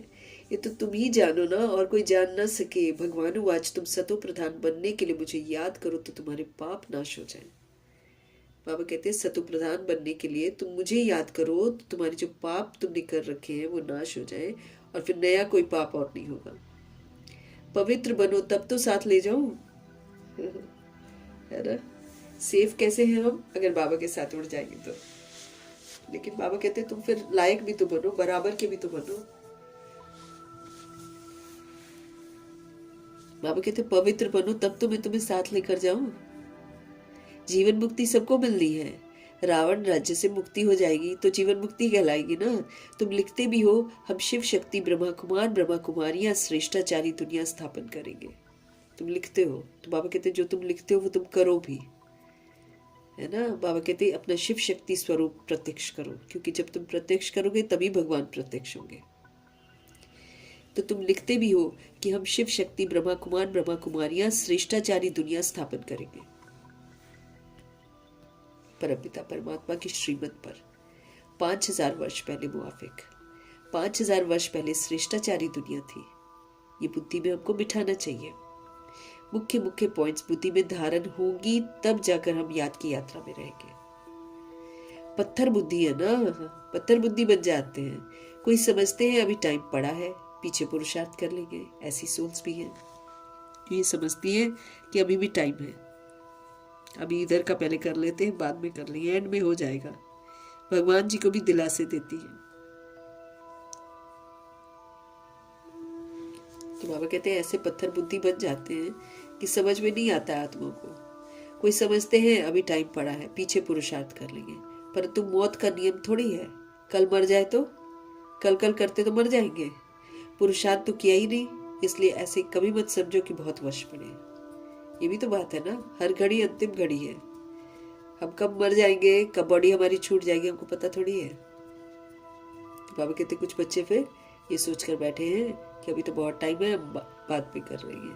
तो बाबा सावधान कर रहे हैं कि मौत का नियम नहीं है। अकाली मृत्यु हो रही है आजकल तो। छोटे छोटे बच्चे, टीनेज बच्चे सब मर रहे हैं। कल मर जाए तो फिर बाबा कहते फिर क्या करोगे, कल करते तो मर ही जाएंगे। पुरुषार्थ तो किया नहीं है, इसलिए ऐसे मत समझो कि अभी बहुत वर्ष पड़े हैं, पिछाड़ी में हम आगे निकल लेंगे। नहीं, ये ख्याल और ही हमको गिरा देगा। जितना हो सके पुरुषार्थ करते रहो, जितना हो सके पुरुषार्थ करते रहो।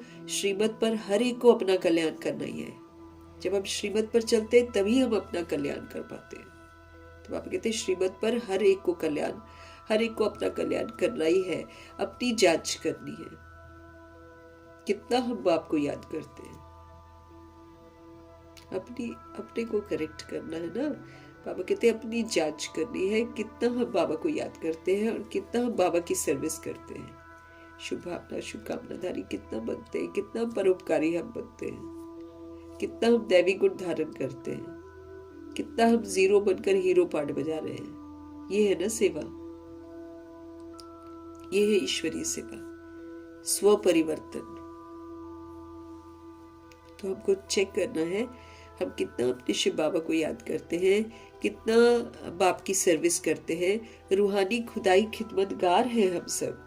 तुम रूहों को सैल्वेज करते हो, मुक्त करते हो। रूह पतित से पावन कैसे बने उसकी युक्तियां बतलाते हैं। रूह पतित से पावन कैसे बने उसकी युक्तियां बतलाते हैं। दुनिया में अच्छे और बुरे मनुष्य तो होते ही है ना, हर एक का पार्ट अपना अपना है। ये है बेहद की बात, हर एक का पार्ट अपना है। ये बेहद की बात है। मुख्य टालियां ही गिनी जाती हैं, जो मेन होती वही तो गिनी जाती है ना। बाकी तो बाबा कहते पत्ते तो अनेक हैं।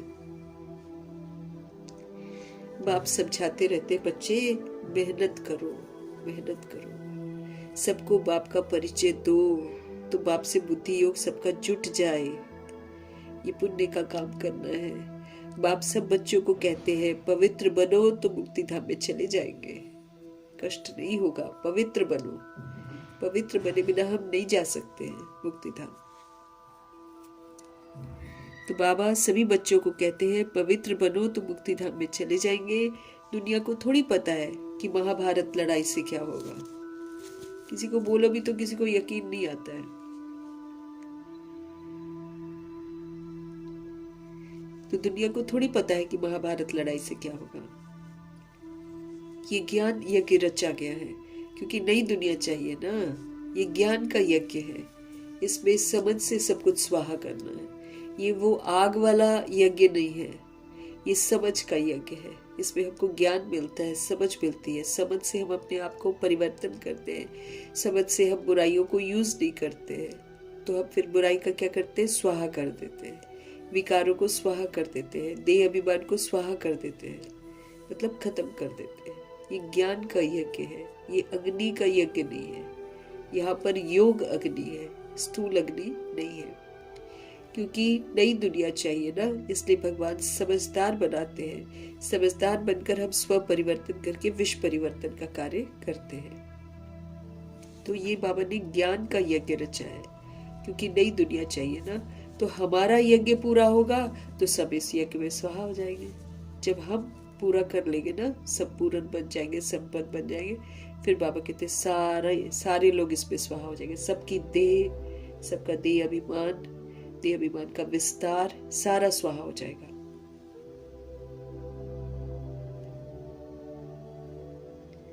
तो ये ज्ञान यज्ञ रचा ही गया है, क्योंकि बाबा कहते हैं अब नई दुनिया की जरूरत है इस धरा पर। पुरानी दुनिया नहीं है ना, पुरानी दुनिया की समाप्ति है। उसमें भ्रष्टाचार है, अत्याचार है, देह अभिमान तो चरम सीमा पर घुसा पड़ा है। उसके चक्कर में इंसान इतना अंधा हो गया, उसको पता ही नहीं है कि वो किसी को दुख देने के निमित्त बनता है, किसी को बर्बाद करता है, उसको नहीं मालूम चलता है। पत्थर बुद्धि हो गई है ना आत्माएं। और जो लास्ट में आने वाली आत्माएं हैं, कलयुग में आने वाली आत्माएं, उनका तो बिल्कुल दिमाग काम नहीं करेगा। और वो जो कर रहे होंगे उसको वो गलत भी कभी नहीं समझेंगे, उनको वही सही लगेगा,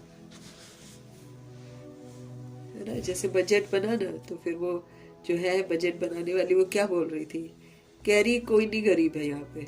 किसी ने कहा होगा कि middle class, lower middle class के बारे में आपने नहीं सोचा, गरीबों के बारे में आपने नहीं सोचा। कह रही है कि कोई गरीब नहीं है, सब सोना चांदी खूब खरीदते हैं, ऐसे बोलती है। इसलिए उसने सब कुछ जो है सब टैक्स वैक्स सारे बढ़ा दिए और जबरदस्त तरीके से। तो अब पब्लिक तो जाएगी ना। लोअर मिडिल क्लास कहाँ किसी के पास इतना पैसा है कि लोग सोना चांदी में। हाँ बिल्कुल, जो गरीब है ना, वो जैसे जो झुग्गी वगैरह में रहते हैं, वो लोग तो फिर बनाते हैं, वो लोग बनाते हैं। क्योंकि अब की जो है ना कलयुग की जो सत्ताएं हैं, ये रहम नहीं करेंगी ना किसी पर। इनको लगेगा ही नहीं कि हम कुछ गलत कर रहे हैं, क्योंकि ये आते ही गलत वाले युग में, जब गलत जायज समझा जाता है उसमें आते हैं। इसलिए इनको कुछ बुरा नहीं लगता है, बैठ करेंगे, लेकिन चोरी डकैती इनको आम बात लगेगी। तो बाबा कहते जब हमारा यज्ञ पूरा हो जाएगा ना, जब हम संपन्न बन जाएंगे, संपूर्ण बन जाएंगे, तो सारा कुछ इस पे यज्ञ में स्वाहा हो जाएगा।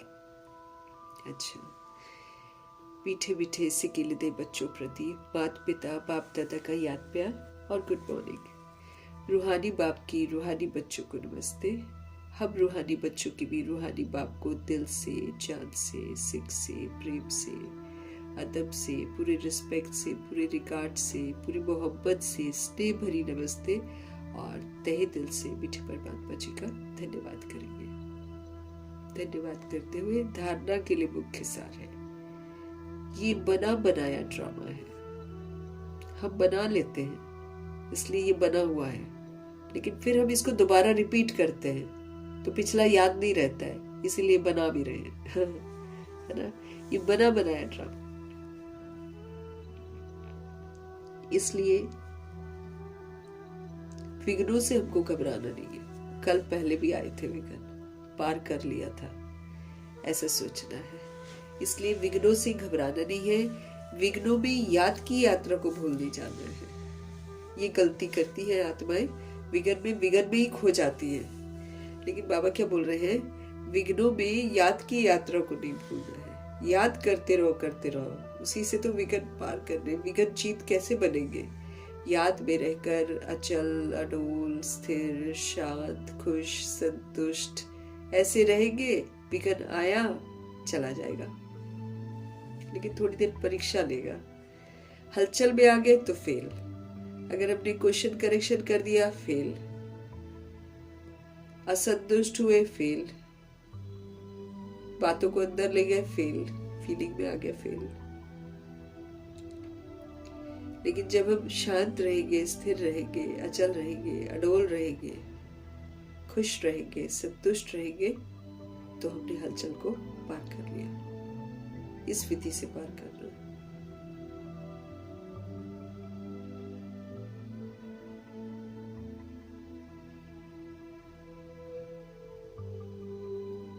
तो ये बना बनाया ड्रामा है, इसलिए विघ्नों से हमको घबराना नहीं है। विघ्नों में याद की यात्रा को नहीं भूलना है। बस याद पे रहेंगे तो हम शांत रहेंगे, स्थिर रहेंगे, अचल रहेंगे, दृढ़ रहेंगे, अडोल रहेंगे, बिल्कुल हलचल में नहीं आएंगे। अगर हम याद में रहेंगे तो ध्यान रहे, याद की यात्रा कभी हमारी ठहर ना जाए।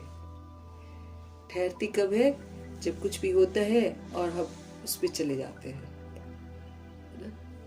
विघ्न आते हैं, बातें आती है ना, हम उस पे चले जाते हैं तो फिर हम याद की यात्रा में ठहर जाते हैं, भूल जाते हैं बाबा को।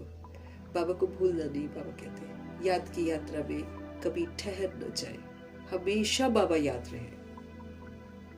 जैसे हम लोगों ने उस दिन पवित्रता में पढ़ा ना कि पवित्रता किसको कहते हैं? जो बाबा की कंपेनियन में नहीं, जो बाबा के साथ कंबाइंड रहते हैं, जो बाबा के साथ कंबाइंड रहते हैं, बाबा को अपना कंपेनियन बनाकर उनकी कंपनी में रहते हैं। अगर तो हम ऐसे रहते हैं तो हम पवित्र हैं। अगर हम बाबा के साथ कंबाइंड नहीं रहते हैं, खाली बोलते हैं कि बाबा मेरा कंपेनियन है और विघ्नों में, मुसीबतों में उनको भूल जाते हैं, तब हम अपवित्र काम करते हैं और अपवित्र कहलाते हैं। ये भी हमको समझना है। पवित्रता किसको बोलते हैं? एक बाप दूसरा न कोई पवित्रता है। अगर उनके अतिरिक्त हमारी यादों में कोई और है तो फिर हम पवित्र नहीं कहलाएंगे, फिर हम खंडित हो जाएंगे। खंडित बाबा कहते पूजनीय नहीं बनते। इसलिए बाबा हमारा ध्यान खिंचवा रहे हैं कि विघ्न आए तो याद की यात्रा मत भूल जाना, है ना। याद की यात्रा में कभी ठहर मत जाना, रुक मत जाना, करते रहना याद। फिर है पारलौकिक बाप का परिचय सबको देते हुए पावन बनने की युक्ति भी बतलानी है।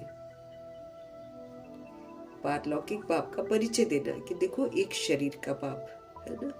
अगर कोई प्रॉब्लम होती है तो देखो भगवान को याद करते हैं, तो वो हमारा पारलौकिक बाप है।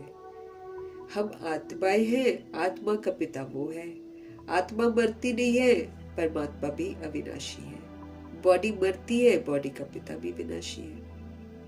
ऐसे दो बाप का अंतर बताना है कि कभी भी प्रॉब्लम होती है तो फिर शरीर के बाप होते हुए भी हम पारलौकिक बाप को याद करते हैं, है ना। इस तरह बाबा कहते परिचय दो, बड़ी युक्ति से, सीधे मत बताओ कि भगवान आ गए हैं, ऐसे युक्ति से बताओ।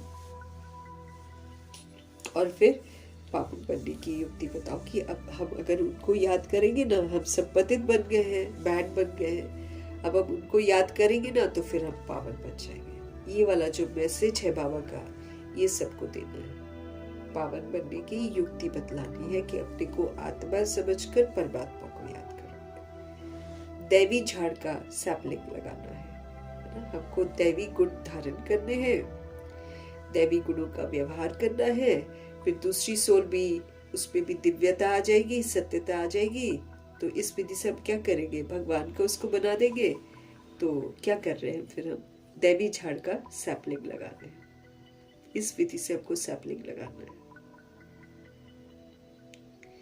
सतगुरु जी का वरदान, मैंपन, है ना, मैंपन का त्याग कर सेवा में सदा खोए रहने वाले त्याग मूर्त सेवाधारी भाव। ये मैं और ये जो देह का मेरा है, इसको छोड़ देना है, इसको त्याग देना है। ये देह का मैंपन त्याग देना है और सेवा में सदा खोए रहना है। अपने स्व परिवर्तन की सेवा, है ना। स्व परिवर्तक, प्रकृति परिवर्तक, विश्व परिवर्तक, ये हमको कार्य करना है। तो विश्व कल्याण का कार्य करना है। तो कब कर सकेंगे, जब ये जो मैं है ना, इसको छोड़ेंगे। क्योंकि ये जो देह का मैं है ना, ये हमको करने नहीं देता है ईश्वरीय सेवा। इसमें हम अपने बारे में सोचते रहते हैं, देह के मैं के बारे में सोचते रहते हैं, उसके विस्तार में ही खोए रहते हैं। मिलेगा कुछ भी नहीं उससे। उस चक्कर में बोलेंगे मैं मुझे ये करना है, मुझे ये करना है, मैं ये कर रहा हूँ, मैं वो कर रहा हूँ, ऐसे करती है आत्मा ना। तो बाबा कहते हैं ये जो मैंपन है ना, इसका त्याग कर दो और सेवा में हमेशा खोए रहो। त्याग मूर्त बनो सेवाधारी भाव, त्याग मूर्त सेवाधारी भाव। सेवाधारी सेवा में सफलता की अनुभूति तभी कर सकते हैं जब ये मैंपन का त्याग हो जाए। हम सभी आत्माएं गॉडली सर्विस पर हैं, हम ईश्वरीय सेवा पर हैं, हम खुदाई खिदमतगार हैं। लेकिन बाबा स्पष्ट कर रहे हैं कि सेवाधारी जो होता है वो सेवा में सफलता की अनुभूति तभी कर सकता है जब ये मैंपन को खत्म कर दे। मैंने किया, मैं करता हूँ, मेरा काम है, मैं ही कर सकता हूँ, इसको खत्म करना पड़ेगा। मैं सेवा कर रही हूँ, मैंने सेवा की है, इस सेवा भाव का त्याग कर दो। भगवान जी करा रहे हैं, है ना। जिस दिन भगवान जी ने नहीं करानी होगी उस दिन नहीं कराएगा बाबा, बंद करवा देगा ना। अभी बंद करवाएगा ना, सब कुछ अचानक बंद करवाएगा। तो ये तो भगवान का जो हम पढ़ते हैं या भगवान की जो भी हम लोग करते हैं, जो बाबा कराते हैं, तो इसमें मैंपन तो आना ही नहीं चाहिए ना। हमको तो कुछ नहीं आता था, हमको भगवान करा रहे हैं। हम जो मुरली पढ़ रहे हैं, किसकी मुरली है, भगवान जी की मुरली है। किन से हम समझ रहे हैं, उन्हीं से हम समझ रहे हैं। तो मैंपन तो हमारे अंदर में नहीं आना चाहिए। बाबा कहते हैं मधुबन में भी जो सेवा करा रहे हैं, भगवान जी करा रहे हैं। हम कौन सी सेवा करते हैं, हम इस मैं को खत्म करने की सेवा करते हैं। जिस दिन हमने मैं खत्म कर दी, जिस दिन हमने देह अभिमान खत्म कर दिया, वो सेवा हम कर रहे हैं स्व परिवर्तन में भी। बाकी तो सब कुछ भगवान जी करवा रहे हैं। श्रीमत पर चलकर जब हम स्व परिवर्तन करते हैं, मैं को खत्म करते हैं, इसको सेवा माना जाएगा, स्व परिवर्तन। बाकी तो भगवान जी करा रहे हैं, तो उसमें मैंपन नहीं आना चाहिए। मैं सेवा कर रही हूँ, मैंने सेवा की, इस सेवा भाव का त्याग करो। मैंने नहीं की, लेकिन मैं निमित्त करनहार हूँ। करावनहार तो शिव बाबा है। अगर वो न कराए तो हम कर ही नहीं सकते हैं। कितनी सारी बातें बाबा स्पष्ट करते हैं, ऐसे करो वैसे करो। कौन कराता है, बाबा ही कराते हैं ना। तो बाबा कहते हैं मैंने नहीं की, लेकिन मैं तो करनहार हूँ। करावनहार कौन है, शिव बाबा है। ये जो मैंपन है ना, ये बाबा के लव में लीन हो जाए, इसको कहा जाता है सेवा में सदा खोए रहने वाले त्याग मूर्त सच्चे सेवाधारी। मैं, मेरा नाम है ना, मेरा मान, ये सारा खत्म। भगवान में मस्त रहना है ना। इसको कहा जाता है सेवा में सदा खोए रहने वाले, त्याग मूर्त सच्चे सेवाधारी। कराने वाला करा रहा है, हम सब निमित्त हैं। सेवा में मैंपन मिक्स होना मतलब मोहताज बन गए, क्योंकि फिर सोचेंगे कोई तारीफ कर देगा, है ना। जैसे सेंटर्स पर दीदी कोई मान दे देगी, दीदी वहां जाकर बताएगी, दीदी वहां, कई लोगों को ऐसा वाला फीलिंग आता है। तो ये तो मोहताज हो गए हम दूसरे के। वो तो आज आपको अच्छा बोलेंगे, कल आपको खराब बोलेंगे, है ना। तो इसीलिए बाबा बोले सेवा में मैंपन मिक्स होना मतलब हम मोहताज हो गए, हम डिपेंडेंट हो गए, क्योंकि हम सुना रहे हैं कि मैंने किया ताकि लोग कुछ भूले। तो ये तो हम दूसरे के मोहताज हो गए। सच्चे सेवाधारी में ये संस्कार तो हो ही नहीं सकते। सच्चा सेवाधारी जो बनेगा वो ये संस्कार अपने अंदर में नहीं रखेगा, है ना। भगवान जी करा रहे हैं, भगवान जी पढ़ा रहे हैं, भगवान जी सेवा करा रहे हैं, ऐसा समझेंगे। मैंने मधुबन में कितनी भी सेवा मिले, किसने दी? भगवान जी ने दी। तो दिल से करनी है, उसमें कभी थकना नहीं है, दिल से करनी है और करके फिर प्रभु को सौंप देनी है। तो देह का जो मैं है इसको हमको खत्म करना है। ये रहने से हम मोहताज आत्मा हो जाते हैं, हम दूसरों के गुलाम हो जाते हैं, हम दूसरों पर डिपेंडेंट हो जाते हैं। तो ये सच्चा सेवाधारी जो होता है उसका ये वाला संस्कार नहीं है। ये संस्कार हमको अपने अंदर में नहीं रखना, अब हमको अच्छे संस्कार धारण करने हैं। स्लोगन है मीठे बाबा का, व्यर्थ को समाप्त कर दो। ये सीजन का होमवर्क भी है हमारे लिए। व्यर्थ को समाप्त कर दो तो सेवा की ऑफर सामने आएगी, है ना। व्यर्थ, ये ऐसा वैसा जो भी हमारे मन घड़त बातें उठती है ना, बाबा कहते हैं उसको वेस्ट को खत्म कर दो, सेवा की ऑफर सामने। बाबा अपने आप सेवा कराते हैं, हमको समर्थ बनना है, अच्छा अच्छा अच्छा अच्छा सोचते रहना है, तो सब कुछ अच्छा हो जाएगा। हम आत्मा को अव्यक्त इशारे मिल रहे हैं, एकता और विश्वास की तरफ हमारा ध्यान खिंचवा रहे हैं भगवान, कि हम लोग वैरायटी आत्माएं हैं ना। 16,108 33 करोड़ आत्माएं जितनी भी है, सब वैरायटी है। सभी का संस्कार अलग है, किसी का भी संस्कार किसी से नहीं मिलता है। दादियों का ग्रुप भी जो था ना, सबके संस्कार अलग थे, लेकिन श्रीमत के बल पर एक दूसरे में विश्वास रखकर एकता से दादियां चली है। कभी भी उन लोग में ऐसा नहीं आया है कि आर्ग्यूमेंट हुआ होगा या कभी कोई किसी से नाराज हुआ होगा। दादियां नहीं हुई है नाराज, मिलकर चली है। तो हमको भी बाबा सिखा रहे हैं, एकता के लिए स्वयं में समाने की शक्ति चाहिए। अब टेढ़े बांके संस्कार किसी के अगर होंगे तो हमारे पास समाने की पावर चाहिए। समा लो, टकराओ नहीं, बाबा कहते हैं। टक्कर खाते हैं ना, वो टक्कर नहीं खाना, बाबा कहते हैं। स्वयं में समाने की शक्ति चाहिए। इससे क्या होगा, दूसरे का संस्कार भी शीतल हो जाएगा। जैसे कल बाबा ने बोला ना, कोई बैड संस्कार वाला है, टकराने वाला है, लेकिन आप अपना अच्छा संस्कार यूज करो, जो बाबा सिखाते ईश्वरीय संस्कार यूज करो, तो दूसरे का संस्कार भी जो कठोर है ना, शीतल हो जाएगा। ऐसे हमको सहयोग देना है। टकराएंगे तो फिर तो गए, फिर तो खराब पार्ट हो जाएगा ना, नया बंधन बन जाएगा। सदा एक दो में स्नेह की और श्रेष्ठता की भावना से संपर्क में आओ, सबसे स्नेह रखो और सबको सहयोग दो। सीजन की पहली मुरली का होमवर्क है। ब्राह्मणों को या ईश्वरीय परिवार में जहां हम जाते हैं, बाबा कहते हैं आपस में स्नेह का सहयोग दो, आपस में श्रेष्ठता की भावना रखो। इस भावना से एक दूसरे के संपर्क में आओ, गुणग्राही बनो, सबके गुणों को देखो, तो एकता जो है ना वो कायम रह सकती है। आपके संगठन की शुभ भावना अनेक आत्माओं को भावना का फल दिलाने के निमित्त बनेगी। आपके संगठन की हम सारे एक मिलकर शुभ भावना अगर रखते हैं, तो बाबा कहते हैं आपके संगठन की शुभ भावना बहुत सारी सोल्स को भावना का फल दिलाने के निमित्त बन जाएगी, उन्हें नई राह मिल जाएगी। एकता के लिए अगर हम चाहते हैं कि हम सभी मिलजुल कर चले, तो बाबा कहते हैं अपने अंदर में समाने की शक्ति धारण कर लो। किसी का अगर टेढ़ा बांका संस्कार है, रिएक्ट नहीं करो, रिजेक्ट नहीं करो, अंदर मत लेकर जाओ, संभालो, खत्म कर दो उसको वहीं पर। इससे क्या होता है, जब हम समाने की शक्ति को यूज करेंगे, परिवर्तन कर देंगे, है ना, इससे फिर क्या होगा, दूसरे का टेढ़ा बांका संस्कार जो होगा ना, वो भी धीरे धीरे शीतल हो जाएगा। जैसे किसी को गुस्से का संस्कार है, तेज स्वभाव का संस्कार है, हम शांत रहेंगे, हम उसके संस्कार को समाकर रिएक्ट नहीं करके हम शांत रहेंगे, तो हम शीतल रहेंगे तो वो भी शीतल हो ही जाएंगे। बाबा हमको समझ देते हैं। आप क्या करो, सदा एक दो में स्नेह दो सबको,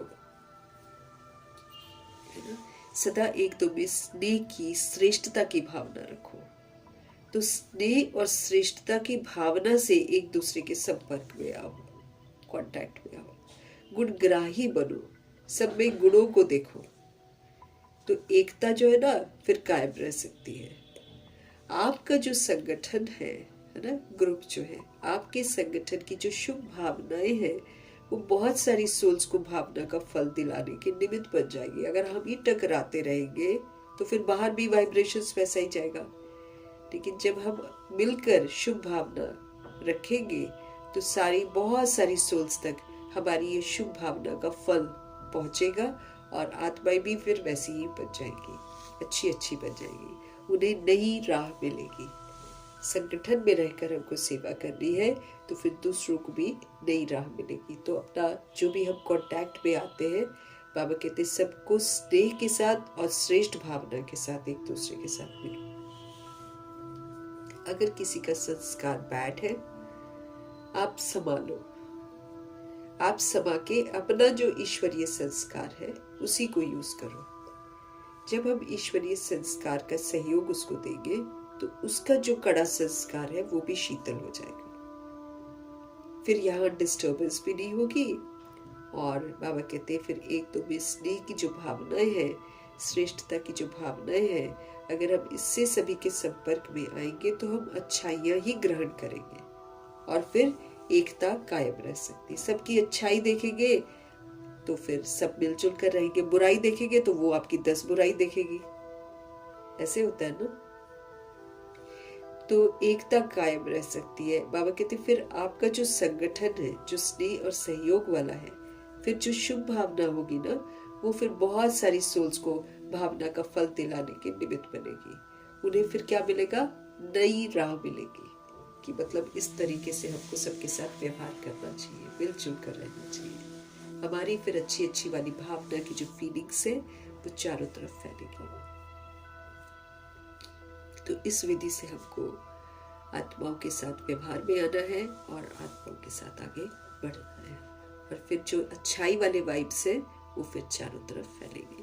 मतलब ये जो पॉइंट सब चल रहे हैं ना बाबा की 1 तारीख से, ये उसके लिए बाबा हमको तैयार कर रहा है, क्योंकि आपस में अब हमें सभी सोल्स जो इकट्ठे होंगे, है ना, एंड में कोई कहाँ इकट्ठा होगा, कहाँ इकट्ठा होगा, तो वहां पर सबके संस्कार अलग अलग होंगे।